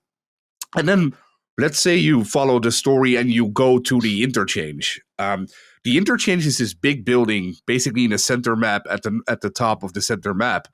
But to enter the interchange and to enter all the chambers there, you need different batteries. And batteries are scattered all over the other places in Atomfall. So you have to go to this map to get this battery. Kind of like a Metroidvania almost. Not quite, because you can get those batteries anywhere. But it kind of worked that way, because from that point on, you can go wherever you want, do whatever you want, talk to whoever you want, align yourself with whoever you want. It gives you so much freedom that not many other games do, that it really like touched something personal with my. That sounds wrong, but where it touch you like. Okay. Like I really dug it.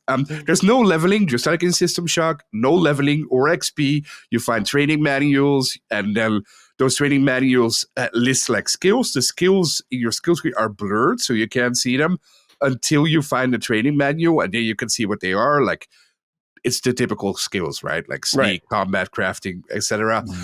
But to level those up, you need training stimulants. And just like in System Shock, there's a finite amount of them in the world of Atomfall. So you have to pick and choose really carefully what you want to do. The way you get these things is by exploration and combat. Like, there's no XP. So again, you have to explore every nook and cranny of the map to find these stimulants, these training manuals, to level yourself up, to level your skills up. There's different factions, different side quests. There's a military called the Protocol. There's druids, there's infected, there's outlaws, there's animals, rats and bats, which are rats and bats basically attack you in what's the word? Like in pack form. Like they just come at you, and then you have to slash at them. And there's giant robots. The humanoid enemies are very easy to kill. One headshot, they're dead. But the same goes for you. You're very easy to get killed as well. So there's a good trade-off there in the difficulty. It's a very wacky story with wacky characters. Do you rebel against the military protocol with the innkeeper? Do you help the vicar take care of the druids? Or do you help the village baker find a cure for her infected husband? There's all these choices and people you can align with or not. But again, the key of this game is exploration, survival, and crafting. You can craft, of course, Molotovs, grenades, stuff like that. You also have to find the blueprints for this again, just like the level up system. The weapons are all like old English, because again, 1960s. So you get like rifles with only one gun, with only one bullet in them, or old shotguns, and everything is old and breaks and not great. But it's so the shooting is so satisfying in this game because of that one headshot, one kill mechanic. Near the end of the game, I was always trying to shoot like with my sniper rifle from a long distance. It's so satisfying. It's so great. Yeah. The only negative thing about this game is the respawn they have. As soon as you leave an area and you come back, most of the enemies respawn, which is very annoying to me. I don't like it when games do that. Especially in a game like this, because they don't offer XP or an incentive, of course. So they just become like a nuisance, really. So you can circumvent it. What I did by the end is just go to a map, destroy every enemy you find, and then clear the entire map, and then move on to the next one. I played it on PC. It's also on PS5. It's on Game Pass, if I'm not mistaken. That sounds right. Yeah, I think it's on Game Pass. Yep. It works perfectly on a controller. I tested it on PC with a controller. Works perfectly with a controller. And then Matty, well, you played it, Matty, so you already know this. But the length is only 15 hours, but also 5 hours with great DLC. The DLC is you get I haven't tried that yet. You get to an island, and then, well, I'm not going to spoil anything of the story there, but great stuff. Reminded me a lot of Far Harbor from Fallout. So in the end, I really, really love this game. I thought I was going to like it, but I really love this game. It's in my top 3 of the year, definitely. Wow. Yeah. Okay. Fantastic game. Beautiful. I wish we had more games like this, which we don't seem to get anymore. I loved it. Yeah. It is such a fresh reminder of like what, I mean, I guess what it used to be like, but also just like how you can do that without leaving behind a lot of like modern design conventions and just trusting the player to figure it out, and just, probably making it easy on themselves. Like, okay, like our quest objectives are like get to this town, and they could just do it like 18 different ways. Yeah. It's very Kingdom Come Deliverance 2 in that way. Like just kind of giving you all these different tools to get to where you need to go. But yeah, I love that game. I really do. I got to play the DLC, but I thought it was just fantastic. It was so funny because when I tested it at, it was the Xbox Gamescom event in LA, and they had that there. And I remember playing it. I was like, this is not going to be good. I was like, this feels awful. And it was like months away from release. And when they were like, we're coming out in March, I thought to myself, there's no way you're going to be ready. But they were ready, and it was really good. I enjoyed that game so much. A pleasant surprise. I mean, it's so funny because I always thought Sniper Elite was really great. So for them to just make their most popular and potentially their best game, and they sort of like, let's like fuck around and just make this. Like, really good stuff though. Also no bugs, or at least I played it, of course, 6 months later, but I encountered 0 bugs. It was smooth. A little buggy in my a little janky, but I mean nothing horrible. It was more like AI, but in a game like that. All right, we had a quick technical snafu, but we're back. We're talking about Atomfall. What were we talking about in Atomfall? I forgot. Matty, AI, I remember you saying was not good. Yeah. The bugginess and the AI. The AI is very simple. Like it's I didn't really notice it because I was shooting from a distance mostly, but it's also really cool because you can exploit enemies against each other. You have like these big robots, and if you shoot like their tanks in the back, they get down, they fall down to the ground, and you can run up to them and get their batteries out. It's so cool. It's so original. Everything in this game made me feel like I was playing something really original and really cool, even though it's not. But it's that's nice. It's also the length, like Matty already discussed earlier too. The length of this game was perfect to me, like 15 hours. Excellent, because every hour is enjoyable. Every hour you notice something new, you experience something new, you get a new skill, a new mechanic. So really cool, really, what a great job. I hope they make a sequel. I think they will. I almost think there's like a no doubter of that, just because you if you do like 5 or 6 Sniper Elite games and then you come out with this and it's your best game, like performance wise, like sales, player base, it's like I think they're gonna go for it. Is there anything you weren't too happy with in the game, Lock, or you think needs to work still? Well, like I said, the respawns were kind of annoying to me. And the AI. But once you, the AI is pretty simple, but also I don't really that didn't really bother me because in most games the AI is pretty simple. The one thing that did bother me is something we talked about earlier. The high grass was back and the sneaking was back here too, which really didn't. It is a high grass ass game, which really didn't do it for me. There's also one thing. Matty, I don't know if where did you play this, on Xbox or on PC? I played this on Xbox. Yeah. Well, on PC, there was this really weird thing. The anti what is it called in English? The anti-aliasing didn't work. Didn't work for me. So everything in the distance was very jaggy, even though I put it up at the max. And then I looked at the forums and stuff, and a lot of people had these issues. If you up the render skill like 150% or something. It gets a little bit better, but it was really weird. I've never experienced that in a game. I think Jimmy, who also played this game, had the same issue there. So that was really weird. But other than that, I can't recommend this game enough. I would. This is one of those games that I really want to play again in a year or so. I'd just take a different route and see what happens there, because it's so short and it's so fun and really fun. It feels very self-aware. Feels like it knows what climate it's releasing into, and I think that's why it did so well. It was really good, and you could get in, play it, beat it, and get out if you'd like to. Yeah, that's great. Yeah, I mean, everyone I've heard that's played the game has enjoyed it, so it's pretty good, man. All right, boys, let's end the show with some write-ins from the audience. If you want to write into this show, I post a thread every Saturday on our Patreon calling for your submissions. We do that for all of our shows, by the way. So if you want to write into any of them, look for the threads there calling for your submissions. Matty, what day do you guys do Dukes? We do them. We record on Wednesdays. They go out to patrons on Thursdays. No. When do you put up your thread? Oh, today. Okay, so Mondays. Yep. All right. Okay, this first write-in is from Draught. Hey, Summoners, this one is for Lock. Now that Stalker 2 is coming to PlayStation, is the game finally in a place where you think it's worth picking up and playing? See, this pisses me off. Not the question. The question is very reasonable. But how dare you? But what they did with this game is so fucking stupid. I get it. Okay, you gotta be lenient towards the developer, right? But they shouldn't have released this game last year. Maybe it's Xbox's fault. Maybe it was the developer themselves. Last year, it clearly wasn't ready. And I thought at the time, I even said it on Summon's Night, I think, give it a couple of months and it will be ready and it will be finished. We're a year later almost and it's still not finished. And it's going to release a year later on PS5. Wait until it releases on PS5 and then play it on PC or Xbox or wherever you want to play it.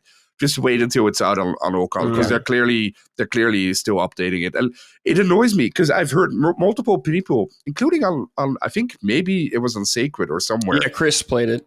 Well, both Chris and Dustin said on Sacred that they're not going to go back to it, which is very sad to me, because they said they gave it a chance and they liked it, but it wasn't really complete yet. And there's so much other stuff coming out this year. They don't have time to go back to it, and it's a little bit forgotten, which I think is the case for a lot of people. This game was truly amazing. Matty, you played it too.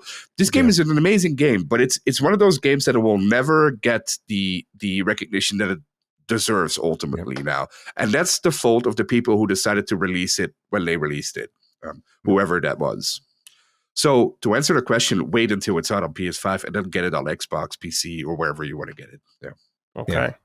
Yeah, that's what I ended up doing, because I wanted to go back when they did the what was it called, the A-Life 2.0. Yeah, that was the thing I was waiting for, and then it finally came around, but in like one of the busiest pockets of the year, and that was it. I was just like, well, they keep updating it too, so it's like it's a double-edged sword of continuously updating your game. Like Cyberpunk is a game that I've wanted to go back and do a full replay of, but every time I think I can go in, like now they're doing update 2.3 soon, and I'm like, well, all right, I'm gonna wait a little bit longer until you guys are done, because eventually I just want to experience things without feeling like I have to go back. Yeah, weren't they doing some like Witcher 3 like DLC? There is a rumor of Witcher 3 DLC that's going to set up fucking crazy. Well, it's going to be like they did for Borderlands 2. Remember when Borderlands 3 came out, they had like this tiny DLC for Borderlands 2. I'm sure it's going to be something like that. Yeah. That's crazy, though. Yeah, it's cool. Yeah. All right. This is from Terminal Autism. Nice. Hello, Summon Signatures. Question for the roundtable. Do any of you have a ritual gaming attire? Something you throw on for a big, long-awaited launch, or maybe for those comfort seasons or sessions after a long day? Your comfiest hoodie, softest boxers, favorite cozy socks, or maybe your partner's G-string. No judgment. Also, if I may, a quick shout out to the latest Duke episode. You guys killed it. Thank you. Yeah, many people wrote in about the Duke episode, Matty. I didn't want to gas you up too much. Yeah, no, I understand. I'm glad it lived up to what we thought after we finished the show. We did think it was like one of our best, arguably our best. So I was like, okay, like we'll let the audience decide. But yeah, I felt really good about it. So it's good to hear people felt that way. Yeah. All right, boys. Any gaming like ritual attire? I feel like I'm always in my gaming attire. Yeah. I'm always in like a loose t-shirt, some boxers and sweats, or that's good shit, dude. Summer, some gym shorts, and I'm ready to game at any time, dude. Yeah. Put the controller in my hand. Something we used to say when I was younger, like the ultimate gamer thing was basketball short chilling. If you're wearing basketball shorts, you're chilling. That is like the biggest thing for gaming attire. Do you guys know, not to interrupt what your answers might be, but do you guys know anyone who games in jeans? Oh no. Jeans. I do occasionally. Oh no. Like if I'm just wearing them, like I usually don't put on like sweats or anything like that, Matty, until like the evening or something like that. But if I was out in the day and I was wearing something, I like come home and play. I'm not gonna like change to play usually. Oh, see, if it's a special occasion and I'm gonna do a huge session, Matty, then I would. Yeah, of course. So walk me through this a little bit. Like, I got to get into the psyche because I have a close friend who like will game in jeans till like midnight, and I'm like, I don't. Oh no, I usually don't do that. Like, okay, I just need to make sure. Like, well, it's not like once you get started, you're like, well, I'm in jeans already. Like he'll wear like a button up from work in his jeans or something like that, and he'll just game in that. And I'm like, dude, you're like the button up. I wouldn't probably do. Like, like an actual, like if I was wearing a tie or something like that, no, I wouldn't do that or anything like that. Like a button-up shirt, yeah, you could wear that, but like not all the way buttoned up and stuff like that. I'll just say when I game, I'm not always in like the most fucking relaxed attire all the time. Like I'll wear my pants, like jeans or some shit like that occasionally. But you're ready to go out, but you're also ready to game. Yeah, but like if it's like, hey, it's like 8:00 or 9:00 at night, it's like we're getting out the sweats. Yeah, we're getting comfy, dude. The gym pants. Yeah, absolutely. But like Lock's always in a button up. I got to know what Lock's gaming in usually. Yeah, I feel like I've only seen him in flannels. He doesn't wear pants. I know that. Yeah. That is true. I don't want to. Whenever I'm done with work, I just rip everything off and I'm in my boxers. And that's what I wear inside. I'm sorry. And I know people would still wear clothes inside, but I don't. Like, like why would I? I live by myself, so I just wear my boxers because I don't want people outside to see what I'm packing. But that's the only reason. Like, I feel well. No, that sounds. I just don't feel the need to. Like, why would you restrict yourself with, dude? I love it. Clothes or, I love it. I get it, dude. Like I would totally do that. If I lived by myself, I'd be you gotta be comfy, man. Gotta be free balling. Yeah. That's amazing though. Now when I now when I think of like Lock grinding out these games, he's just butt ass naked doing it, bro. It's crazy. Yeah.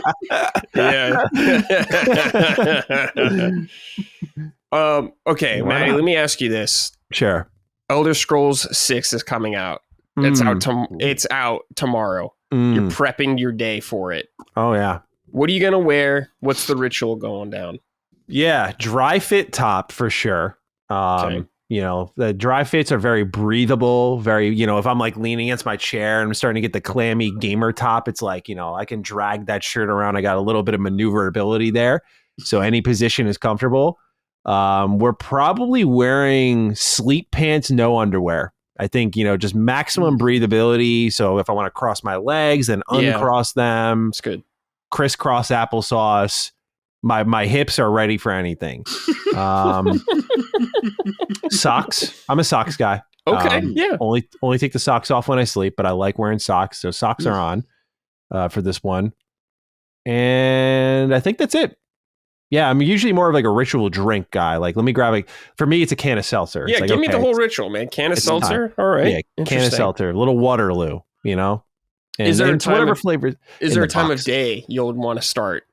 When I'm done with work, whenever that is. Just whenever you're done with work. Okay. That's usually it's my version of cracking open a cold one. When I hear I'm done.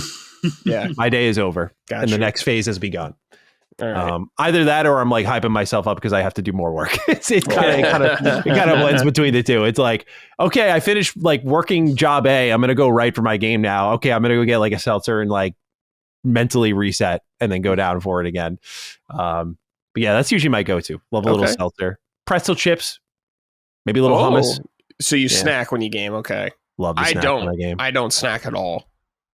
It depends what I'm playing, But yeah, I like having a little, like, for example, 100 line, like, dude, just scooping chips, just clicking through auto dialogue sometimes, just watching a movie at this point. Interesting. It's good stuff. Yeah, I always separate the two, like anything eating or stuff like that. I take breaks. That kind of stuff. Yeah. Interesting. It's my fault. I try to make everything efficient. it's like, oh, I could eat Endgame, you know? Sure. I won't have like a full like dinner, you know? No, if I'm yeah, working, you're not eating sometimes I fucking will. steak. It's just because for me, I know myself well enough, or let's say I am working and like, I make dinner. Like if I sit down at like our dining room table, like I do unwind a little too much and take like a good hour there, just like going through my meal on the phone. So if I need to like keep things going, it's like just sit right here at this desk and everything will figure itself out. Let's see. Lockmort. Larian's next game. Whoa. What about you? What do you I'll wear? go last.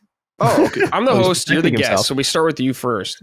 Well, but I already answered, and so did Matty. You didn't Well, answer. I'm giving you the full situation, a full breakdown. Okay. You have to walk me through, Sorry. okay? Yeah. Larian's game is just hit their next game, their next RPG. What are you gonna do, Lock? How are you gonna prep for this gaming experience? Prep. Yeah, are you gonna let's say it's coming out in 3 hours or the next day. You're like, okay, I'm gonna plan out my day to be able to play this game like that. Are you gonna eat before somewhere like that so you're nice and full? Are you gonna get any drinks ready for that? Are you gonna clean up or something around? I don't know. What are you gonna do? So I'll shave for yeah. You're gonna shave for your game. It's very simple for me, and it's very sad too. Now that I think about it, but whenever a game releases that I'm very interested in, I take a long nap before. And I set my alarm for when the game releases so I can play it for 12, 13, 14 hours if I have to. Nice, dude. That's a gamer time. Yeah. I love that. It's very sad. But I don't really have like a ritual because you guys talk about grabbing a drink. I always have like just water and Coke Zero here. Yeah. And I used to have cigarettes everywhere, but I don't have those anymore. So smoking during games is the best. Like, especially like I'm so jealous of Colin, like because Colin still smokes weed and playing games when you're high is the best there is. Oh, well, no, I'm glorifying that. Maybe that's not good, but it's legal in many places. It's fine. Oh yeah, because it makes everything so much more immersive. So I used to do that. I can co-sign that because that's how I like got behind Star Wars Clone Wars. Oh boy, man! I remember that shit. Like it was like the 4th episode where like it's like a filler episode. That's the funny part, but it's like a bunch of clone troopers sacrificing themselves. I don't remember the last time I was like that locked in. Like it was. Yeah, man. It can be an enhancer. That is. Yeah, for sure. absolutely can.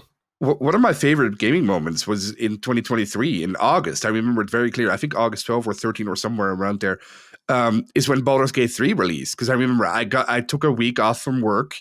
I made sure all the edits were done that I had to do that week, and I just completely gave myself to Baldur's Gate 3, which was amazing.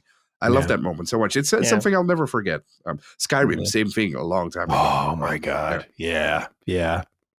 Well, that's something that it is a double-edged sword with this job. We get the privilege to play and talk about a lot of things, but I haven't had that moment where I get to I cleared a week and this is like my job for a week is just playing this. In the sense of I don't have to go and make videos about this in a timely manner. Like I did it with, I paid the price for it when I did with Oblivion Remastered. I was like, I'm going to take a couple of days just to play this for myself. And my views for it were not nearly as good because I was not quick with it. So many people were mad at me. They were like, why didn't you make something sooner? I'm like, I took 3 days to play the game, guys. Like, what do you want me to do? Yeah. But I envy that. That's awesome. That's really cool. Yeah, it's good. And you did it while you were naked. Like that's the best part. Of course, that was in the midst of summer, so no boxers either back then. That was. I mean, it makes sense. You don't have air conditioning, yeah? So that's I do. It's right above me here. Okay. Yeah. Oh, wow. You chilling hard then. All right. It's always 20 degrees Celsius here. I don't know what that is. Let me look it up really quick. I don't know what that is. Yeah, I'm not sure. But I make sure it's always super cold here. Super cold in your Fahrenheit, underwear. 68. It's almost 69, but it's always 68. That's cold, yeah. That's the temperature we're usually rocking here. It's a good temperature. Yeah, always 24/7. Okay. For me, I'll give you an example. When Tears of the Kingdom was coming out, I planned my whole day out. I cleaned everything around me to make sure everything was nice and fucking spotless and well organized. I don't want any distractions like that. I said, no one bother me for hours. I'm going to be gaming here. I made sure to eat lunch before, have a nice lunch and everything like that. Oh, he's fueled up. Put on my sweatpants, dude. got real comfy, had water and like a soda ready to go. Oh, yeah, it was the balance in the force. It was fucking light side sick. and the dark side. Oh yeah, dude, always gotta have water by you at all times, man. You gotta fucking do it. And I love water, so it's totally easy for me. But yeah, I love days like when games or events like that for me. It's very rare, but when I can just plan out my whole fucking day, man, it's so sick. Can't wait. I don't even know what the next one's gonna be, man. I'm trying to think. Is there anything this year that would get me on that level? Yeah, Ghost of Yote for me. That looks like an experience. No, I mean, like, I'm really excited for it, but like, I only do like that amount of prep for like my super tops. Special. Oh, okay. Yeah, like Final Fantasy, like a mainline one, or Kingdom Hearts, or like Zelda mainlines, and like that's about it. Mostly, maybe like a From Software game. Now I would put in there as well. Yeah, it's funny because the last game I would have done that for would have been Oblivion Remastered because of just like how exciting that was, but they shadow dropped it, so I didn't get. You didn't get the prep. I know so much. You're gonna do it for the Outer Worlds too, Matty. Of course. Oh yeah, that probably would be one. I'd throw that in the batch for sure because I love the first game so much, and I just don't. I always say I sound like a broken record, but it's like it's like one of those things you just kind of got to get off your chest every time it comes up because you know it's beckoning someone out there to be like, "Oh, Obsidian's lost it." I'm like, what in what world? They have the same staff they've had, and in fact, they've added even the new Vegas writer back. Like they have the ideal team minus Chris Avallone, to be honest. Yeah, they're at Obsidian still, and they're working on, and they've made great games. I'm like, what? I'm so excited for this thing. I don't get the hate for it. So yeah, that's probably one. I'd say like true like mental preparation. Like I did feel that with Starfield, where I was like, oh yeah, okay. Yeah, like, of course. It was a big deal sitting down to play that, and those 5 hours were scary. The opening of that game sucks, and I was like, oh fuck. I was like, this is bad. I was like, this is not what I was anticipating at all. But yeah, I guess I came out of it liking it. But yeah, that was the last time I can think about. And that dropped right. I did. Now I think about it, that dropped right next to Baldur's Gate 3, didn't it? You remember what happened there? Baldur's Gate 3 released a week earlier or a month earlier because of Starfield. Because they think, because they think it was a good choice. Yeah, it was a good choice. They completely derailed Starfield. Yeah, they did. Yeah. They got. It reminded me of Fallout 4 and Witcher again. Where I was just like, you got fucking lapped, dude. Again, yeah, got snuck up on. Yeah, that wasn't too surprising. Like the CD Projekt Red glow up was a little more surprising, but like Larian has been making those types. If you of games played for a while. like Divinity, and stuff like you that, knew, but I think a lot of people played Baldur's Gate 3 that didn't know anything about Divinity and stuff. Even Baldur's Gate in general. I more so connected it to BioWare. I was like, oh boy, Dragon Age better be good. Yeah. And well, it's not good at all. So. That was what I was thinking of. It made me happy to see how good Baldur's Gate 3 did, because in my head, I'm like, people still want BioWare RPGs. Well, imagine if Vilgard came out without Baldur's Gate 3. That would have been disastrous for the entire genre. Yeah. Like it would have been over. Very good point. That's a very good point. Yeah. Would have been brutal. All right, this is from Petri. Guys, I have a question, and I think you were the perfect panel for it. I've recently gone full-time into YouTube. I wrote a letter to Matty on Defining Duke when I began, and he gave me some great tips. Thank you again, sir. Now I have a very peculiar problem. Let's call it, and I'm very curious what y'all have to say on it. So forgive me if this write-in goes a little long. Video games are my favorite form of entertainment. I started a YouTube channel, and I will turn this into my career. So this being beyond a passion is obvious. I know it'll be tough. I know it'll take a long time. I'm good on all those fronts. The biggest problem that I've encountered through this now is when I'm playing a game for a video, it feels like work. Up until now, playing video games was my time off, my chill time, if you will. But when I'm playing a game for a video, it doesn't feel like time off. Does that make sense? Feels like it doesn't, but I think you'll know exactly what I mean. How can I overcome that? Does that happen to you? Is it something I'll just have to get used to? Any advice is highly appreciated. I think this is all something we can relate to. Playing a game can feel like work still, no matter what. Like even when Elder Scrolls 6 comes out, Matt's going to be fucking delighted, but he's going to be thinking in the back of his head about videos immediately for it, recording footage for it immediately, stuff like that. Oh yeah. What's something you think he can do to avoid the burnout or that kind of feeling? It's a tough question to answer because I'm very lucky to feel how I do because I don't think I took a particular technique to get there. I think it was born out of sheer will into getting what I wanted out of it all eventually. So what I mean by that is I started off doing Bethesda stuff because, as Peter mentioned here, like I was passionate. So like that was all there was to it. Like I love Skyrim and Elder Scrolls. I'm going to make rare weapon and armor guides. People like those. Okay, I'm going to talk about the next thing I think is coming from Bethesda, Fallout 4, and then we know how that kind of went. So that was just natural. Like you kind of got to go with what's natural, I guess, is sort of your Steam engine. Like I never gave up on Bethesda. Like I always talked about Bethesda. However, during those dry seasons is where you start to realize like, oh, I need to talk about something else. Or Bethesda's not going to be doing something 24/7. Like you need more variety. That was kind of like the golden goose for me. I was like always chasing it, but could never quite capture like, oh, I want to talk about JRPGs. I love JRPGs, but like no one, I tried it. Like I talked about Danganronpa on my Mr. Matty channel. People like mass disliked the video because it wasn't Fallout. Like fucking stupid. But it was like, it really, I felt very shoved into a corner where I was in a position people probably would have wanted to be in. Like, okay, like you're doing YouTube for a living and that's ideal. But like my audience was trying to force me to do one thing. And I was like, I just don't think that's sustainable. Like I love this, but also for my sake of loving it, I need to spread out. Yeah. And so I just kind of kept going with what made sense. I had to fall in line with my audience because that's the most important thing. You got to make sure they're happy and I'm happy. And so I started by branching out like, okay, I went from Bethesda games to role-playing games. Like that was an obvious kind of parallel. Like that was not a massive leap. And that's kind of the trajectory of my whole career is like, then Bethesda was purchased by Xbox. And so I remember when I first started talking about Xbox, I literally said in my videos, like, I'm not going to start covering Xbox. You don't have to worry about that. Like, I'm just talking about Bethesda and Xbox. Life's funny sometimes, so here I am now. But then I start covering Xbox and I enjoyed that and did not get burnt out because my dream was always to be able to, I remember like growing up watching Angry Video Game Nerd and he was just talking about everything, and it was just like, I just wanted to watch Angry Video Game Nerd. Like I wanted his thoughts on these old games.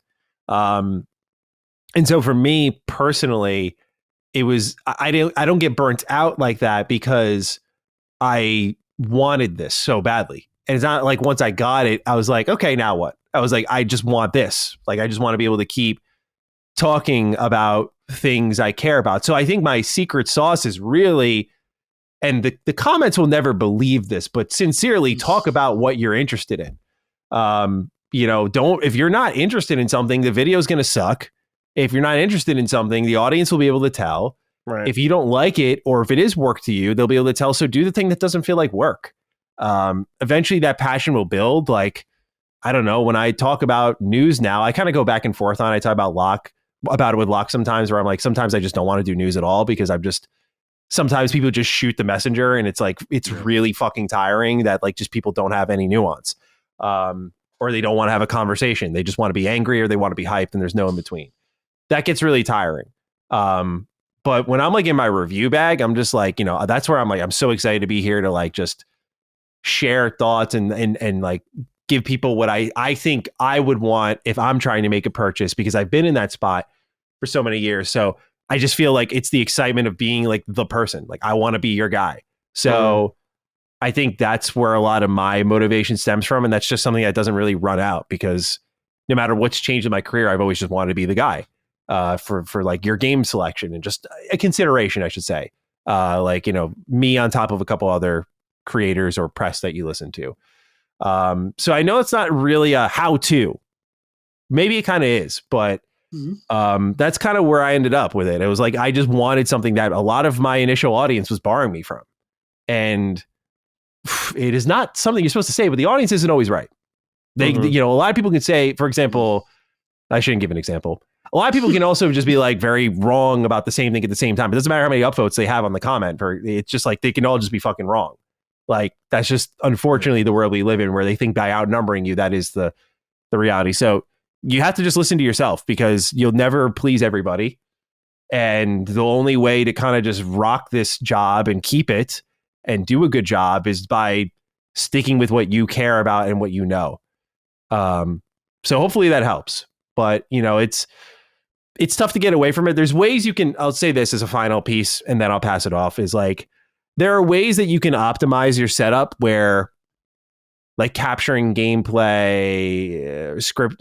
I don't script intentionally. I do bullet points because I don't want to make every video a big process. Like I like to just talk and kind of serve as a conversation. So I take some of the work out for myself. It also keeps my job sustainable. But, what I was going to say is like with gameplay capture, like I sometimes don't want to be sitting here.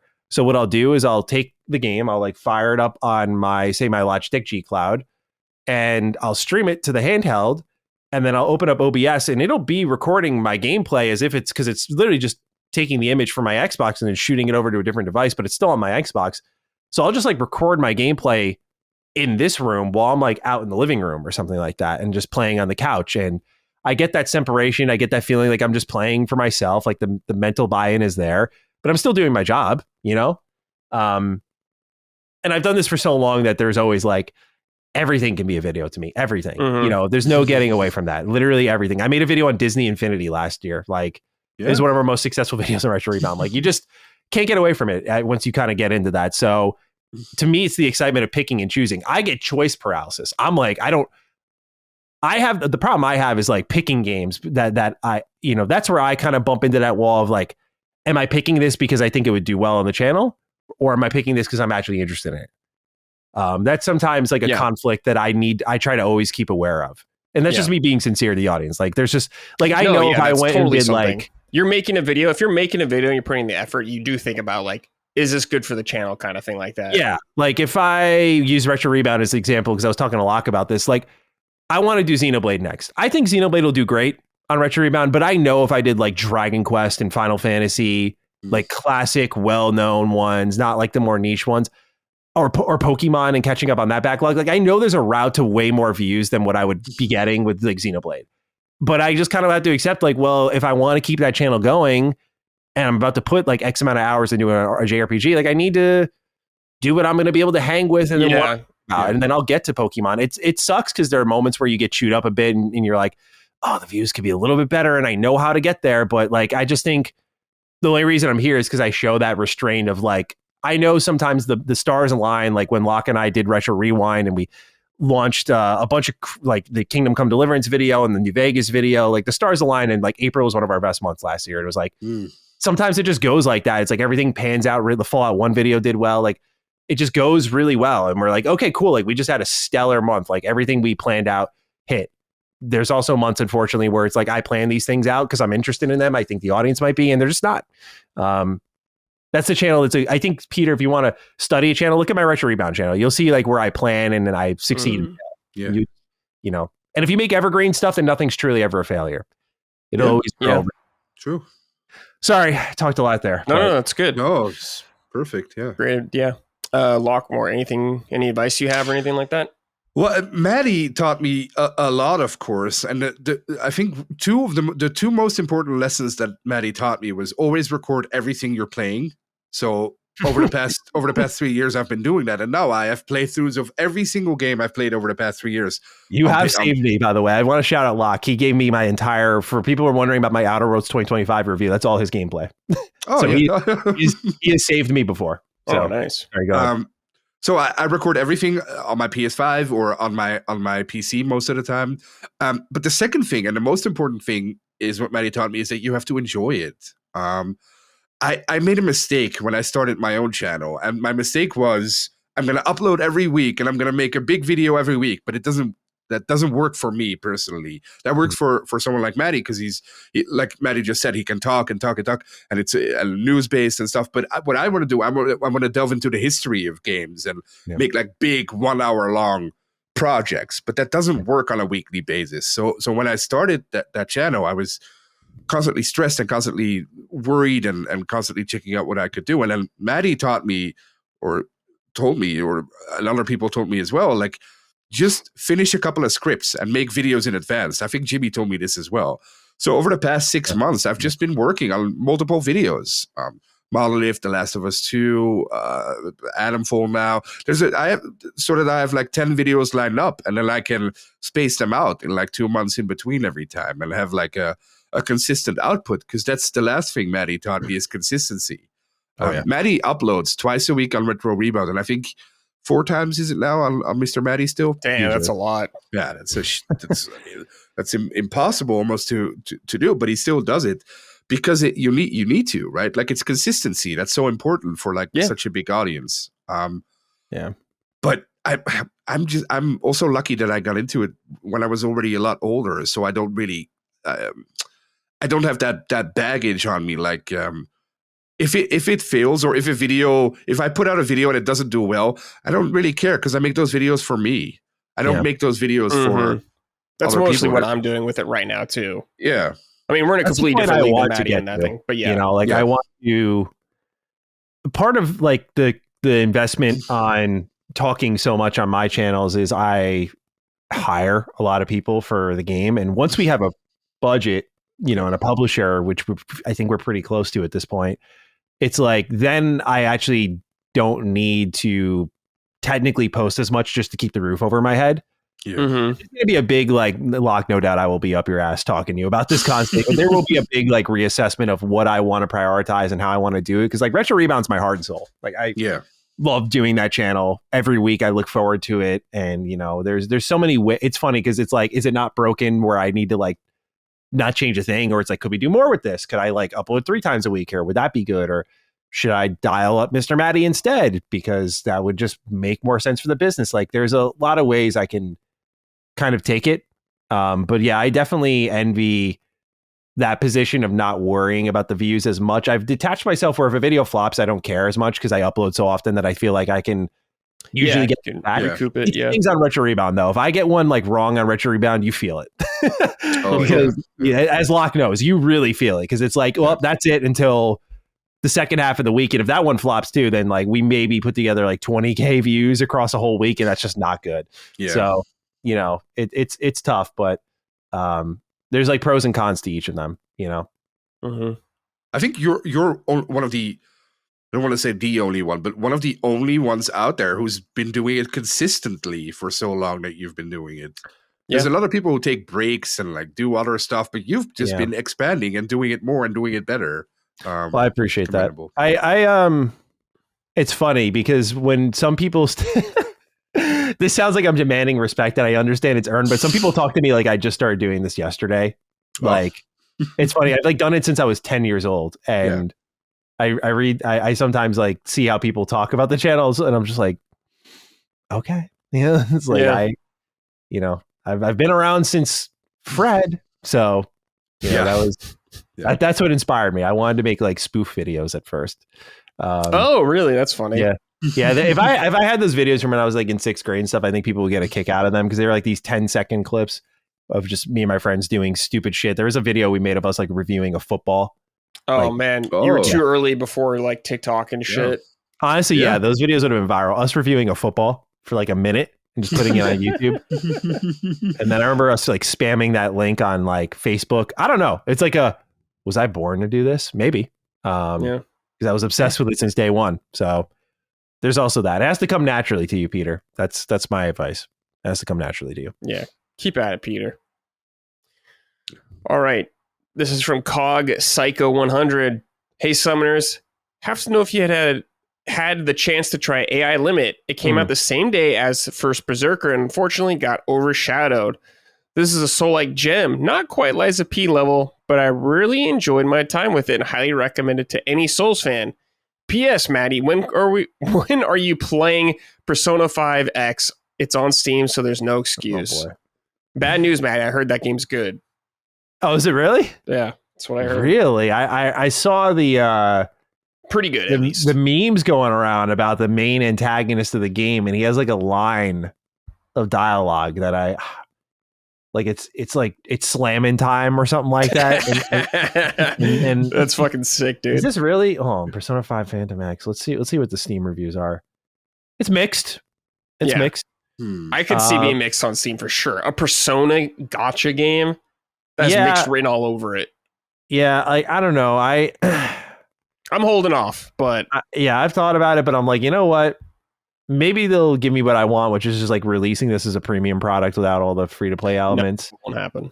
Yeah, I don't know. I just I love Persona. I don't love it that much though. To play a gacha game. Yeah, that's like me. The same thing. That's like when all those Kingdom Hearts mobile games are like, I love Kingdom Hearts. I'm not playing that shit. Exactly. Like, it's right there. It's like, oh, it's one of my favorite things ever. Yes, like absolutely. But it's my favorite thing because I play the good shit, not gotcha Persona. That would be a waste of time.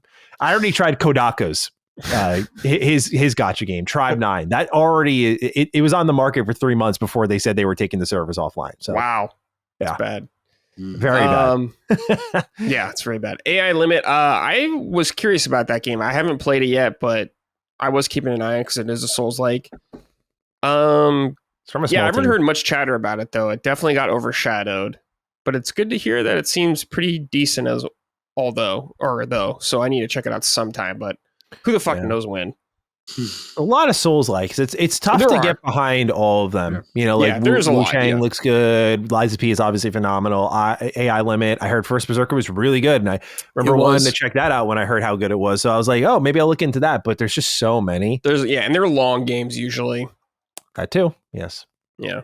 Those usually justify their length though. Like that is like truly about the journey and like getting over. Yeah, those games are about the journey. Yeah. But it's tough to get behind. There was a window, right, where like the lower tier Souls-like games when it was just From Software. It's like, oh, what's this Lords of the Fallen? Let's check this out in 2014, right? Like, or the Surge, was that what it was called? Yeah, the Surge 1 and 2. Yeah. Surge 1 and 2 were pretty good. So like, there was that pocket where like those kind of low tier Souls-likes were really cool. But we've come so far now where these people like study this thing, man. It's like you got to be really good to get into my library now. Yeah, but looks good. Neo 3, you'll be there. Exactly. Yeah, Neo 3. Oh my God, Neo 3. That's gonna be good. Mm-hmm. Is that PS5 only, or I wonder if it'll be on PC? Yeah. Well, yeah, true. I didn't think of PC because they ported them later to PC. I wonder if it'll be day and date. I don't know. All right, final writing here from Derek Beek. This question is for all three of you. What differentiates a JRPG from a CRPG other than where it's made? I've tried both JRPGs and CRPGs and don't really like them, mostly because I don't like turn-based games. Though generally speaking, I think I have more of an admiration for the choice and consequences that CRPGs can offer in games like Rogue Trader, even if that game's difficulty broke me. Is it the art style, the camera angle, shitty anime tropes, or the lack thereof? If Larian made Baldur's Gate 4 in Tokyo with an anime art style, is it now a JRPG? Or if Square moves to Poland and makes the next Final Fantasy in a more realistic style with heavy narrative choices, is it now a CRPG? Please help me overcome this dilemma. Also, P.S. Matty, when are you going to watch Ghost in the Shell? I hate anime, and even I have it in my top 4 movies of all time. The best cyberpunk movie ever made. Sorry, I'm just laughing because there's a lot of... Also, Matty, hey, are you going to like also do that? Hey, Matty, quit being lazy. Yeah. I have seen Ghost in the Shell. It's really good. I like it. Yeah. All right. Yeah, let's start with you, Matty. What do you think? What the difference between a CRPG and a JRPG? I have my own ideas, but I want to see what you think. I guess there's more technical things that we could point to, but I just think like writing style is maybe one of those intangibles that I feel like you have to address in the difference between them. Like JRPGs are written, even the best of them, a particular way. Characters banter a particular way. CRPGs go for more of, I feel like, grit, realism, human. It would be the term I would define it as. Like JRPGs are a little more eccentric, a little more exaggerated. That's like the first thing I think of is like the writing style. Sure. Camera angle for sure, but then I do feel like games like Baldur's Gate 3 kind of defy some of that by being able to pull it in and lower it, and it kind of makes it almost like a third person RPG. If you want to really dare and play it like that, you could. Yeah. So yeah, it's interesting. It's interesting to break that down because they both can be turn-based. I want Locke's take on this because he does play a lot more CRPGs than me. Well, it's very simple. One is good and the other one is that's true. Very, very bad. Yeah, JRPGs are good. You're right. JRPGs have never won Game of the Year. Let's repeat that. No JRPG has ever won Game of the Year. That's hilarious. Oh, at Keely's birthday party? Yeah, I mean, look who's voting on that shit. Baldur's Gate 3. It's true. No, these people game of the year. Who's voting on that? All those people who do play. Yeah, exactly. I did. Who do play JRPGs. No, but I'm kidding. I voted for the JRPGs, damn it. Well, look where I got you. I know. Right here. No, I'm kidding, of course. They're both great. But I think Matty nailed it already. I think what's funny is because I was laughing throughout the question because he basically answered his own question because it was everything he listed that makes it different. This is true. I didn't think of that. He did answer his own question. But Matty kind of nailed it. It's to me anyway. It's the writing style, and of course the way it looks. Yeah, like JRPGs are most of the time like cel shaded, very Japanese, and CRPGs are like not like the opposite. Yeah. So that's of course a major difference. But like Matty said, it's the writing style. Like JRPGs are. Maybe I'm wrong, you correct me in this, but like maybe a little bit more lighthearted than CRPGs. Like Rogue Trader is not a funny game. Like you're not going to find endearing characters. Would you consider Final Fantasy 16 a JRPG, Matty? Absolutely not. So what would you call it? An action game. An action game? What about Clair Obscur? Yeah, that's turn-based RPG. Kind of, yeah, it's a JRPG. Yeah. It's tough because they kind of made their own genre. They added an action element to their combat. Turn-based RPG with action elements, really. Yeah. It's a JRPG, though. I mean, it's got stat allocation, though. It's very westernized. Yeah. I think some Japanese role-playing games can have very serious stories. Very dramatic, I guess. You're talking about the exceptions. Like Expedition 33 is an exception, of course. Perhaps, yeah. Because it's of course not all stories are like jolly, or not all CRPGs are like serious. But I would throw in there tropes. Like I think what happens is JRPGs fall into more often than not tropey writing. That is a very common thing. Even like I was talking about Last Defense Academy, like it's every character, I think by intention, but it is also a little like tiresome. It's like everyone's a trope. Yeah, you know, that's true. And I think CRPGs, it's harder to find the trope. You know, like especially because the reactivity they're known to have, it's like you can kind of like see different angles of the same character over and over. I think CRPGs have a huge advantage in that there's not that many. So I definitely noticed the tropes, but because I've played them all. But I think because when I played Baldur's Gate 3, for instance, like of course you have like the you have like the good-hearted woman from hell, or like the lovable rogue elf who turns out to be a vampire. Those are all like pretty much the fantasy tropes that you find in every CRPG. But then you also have something like Rogue Trader, which is something completely different. So it kind of depends on the arena it's set in. But most CRPGs are set in fantasy. So then you got like the fantasy tropes that are That's true. Yeah, playing with it too. I Dwarves, guess. elves, yeah, exactly. A lot of people I think, are getting kind of sick of that by now. I've heard that from a lot of people that they're kind of sick of fantasy, and I never got that until a couple of months ago. I played something, and I finally got it. I finally got like, oh, I get what you're saying. I think I was playing Solasta or something, a CRPG, and that's when I finally got like, oh, you're right. Like everything is constantly the same and getting rehashed. Yeah. And maybe JRPGs don't have that. I think. I don't know. You guys can tell me. Yeah. I think the problem with fantasy I have is it feels like it can only be stretched so far now. Like we evolved into sci-fi and everything is sci-fi for a reason. It's because like technology access enables so many new ideas that you can add to your game. And I feel like that's, why like Baldur's Gate was where I kind of was like done. I was like, it's hard to find fantasy better than this, especially when this is like D&D style fantasy. There's different fantasy styles, like Lord of the Rings, like fantasy style is really good. So there's different like flavors and cuts of it. Like, yeah, of course. Frieren. I know it's anime, but that's amazing fantasy. Like very classic though. So I think it just comes down to the characters usually. Yeah. I'll say, as someone who's played, I mean, not a whole lot of CRPGs, but the thing I notice about CRPGs is, and compared to Japanese role-playing games, is Japanese role-playing games often and mostly nowadays focus on a very set cast. Like you play as this specific character or something like that, like you're Cloud or something like that. You're Terra. Oh, yeah. And CRPGs, from what I've played, is like a lot of times is like you can often play as like a pre-made thing, but a lot of it is making your own character and kind of building their stats out at the beginning. And from a JRPG's perspective, a lot of the story stuff is from what I've played of CRPGs, is less player like freedom in what you do. Like a lot of JRPGs that I know of is you are following a set story and all that kind of stuff. You reach from A to B, and it's a more linear fashion. And CRPGs is kind of like a little more room for you to kind of create the story around your play experience like that. And I'm not saying I prefer one over the other. I think they're just kind of different in how they handle that stuff. It's a very good point. I think that's a very, very good point. That's absolutely true. Yeah. So I think that's just kind of like from a gameplay perspective, what I would say, like, and it's like weird because like technically, I guess, Elden Ring's a JRPG because it's made in fucking Japan or whatever like that, but doesn't have like a lot of those JRPG trappings you kind of associate with like, Final Fantasies and Tales and stuff like that. But I don't know. I think that's just what people mean when they say like a JRPG. It's just like traditionally turn-based, more of a linear story cast and stuff like that.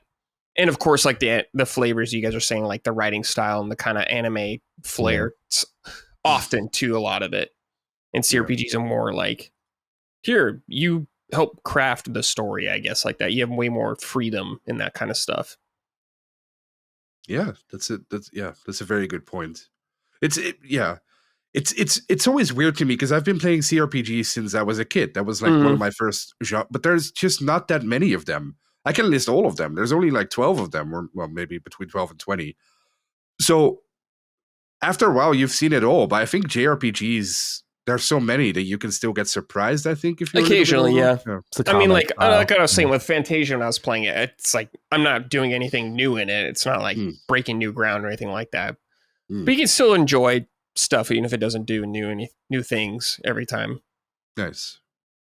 Well, you can play a new one. You can play a new one tomorrow. Neverwinter Nights 2 releases today. If you're watching this, I thought that had like action style gameplay. Am I wrong, or is that like... No? It's that's Die Hard CRPG. Oh, okay. Are you thinking of the PS? What was it? Baldur's Gate on like PS2. I'm thinking of Dark Alliance, probably. Yeah. Oh yeah, Dark Alliance. Yeah, that's it. Yeah. Yeah, that kind of is it kind of like Pillars combat, like pause and go, or oh boy, it's based in the Baldur's Gate universe. It's D&D, I think rule set 3.5, if I'm not mistaken. Don't kill me if I'm wrong, but I think it's something like that. It plays like Baldur's Gate 2. Yeah. Okay. Gotcha. But with it used to have a horrible camera, but we'll see tomorrow. Maybe not. Oh yeah. Are you going to be taking a nap before that one? No, I think that game will be my nap, but we'll see. Damn, dude. I hope not. We'll see. Yeah. All right, boys, that's it. Matty, Lockmore, thank you for joining me. That was a lot of fun. Appreciate it, you guys taking the time. Of course. Sure. Before we get out of here, though, anything you guys want to say, or should we just fuck off? Get out of here. I need to fuck off. I've talked so much this episode. I'm gonna choose to fuck off for the audience sake and everyone's sake here. Lockmore, anything you want to say? Sure. No, thank you for having me. It was super fun. It was almost like 4 hours, but it flew by. Great stuff. Yeah. Awesome. Yeah, that was great. All right, everybody. Thank you for watching and listening. We appreciate it. We'll check you next episode. Take care, everybody. Goodbye. Summon Sign is a product of Last Stand Media and Colin's Last Stand LLC and is proudly recorded in the USA. The show is written and hosted by me, Brad Ellis. The show is produced by Dustin Furman. All of Last Stand's theme music is by Ramon Narvaez. Summon Sign, along with the rest of Last Stand's media shows, are fan-funded on Patreon at patreon.com/laststandmedia. The following names are at the producer level on Patreon, our highest tier, and we are grateful for your kind contribution and generosity to our independent endeavor. Thank you.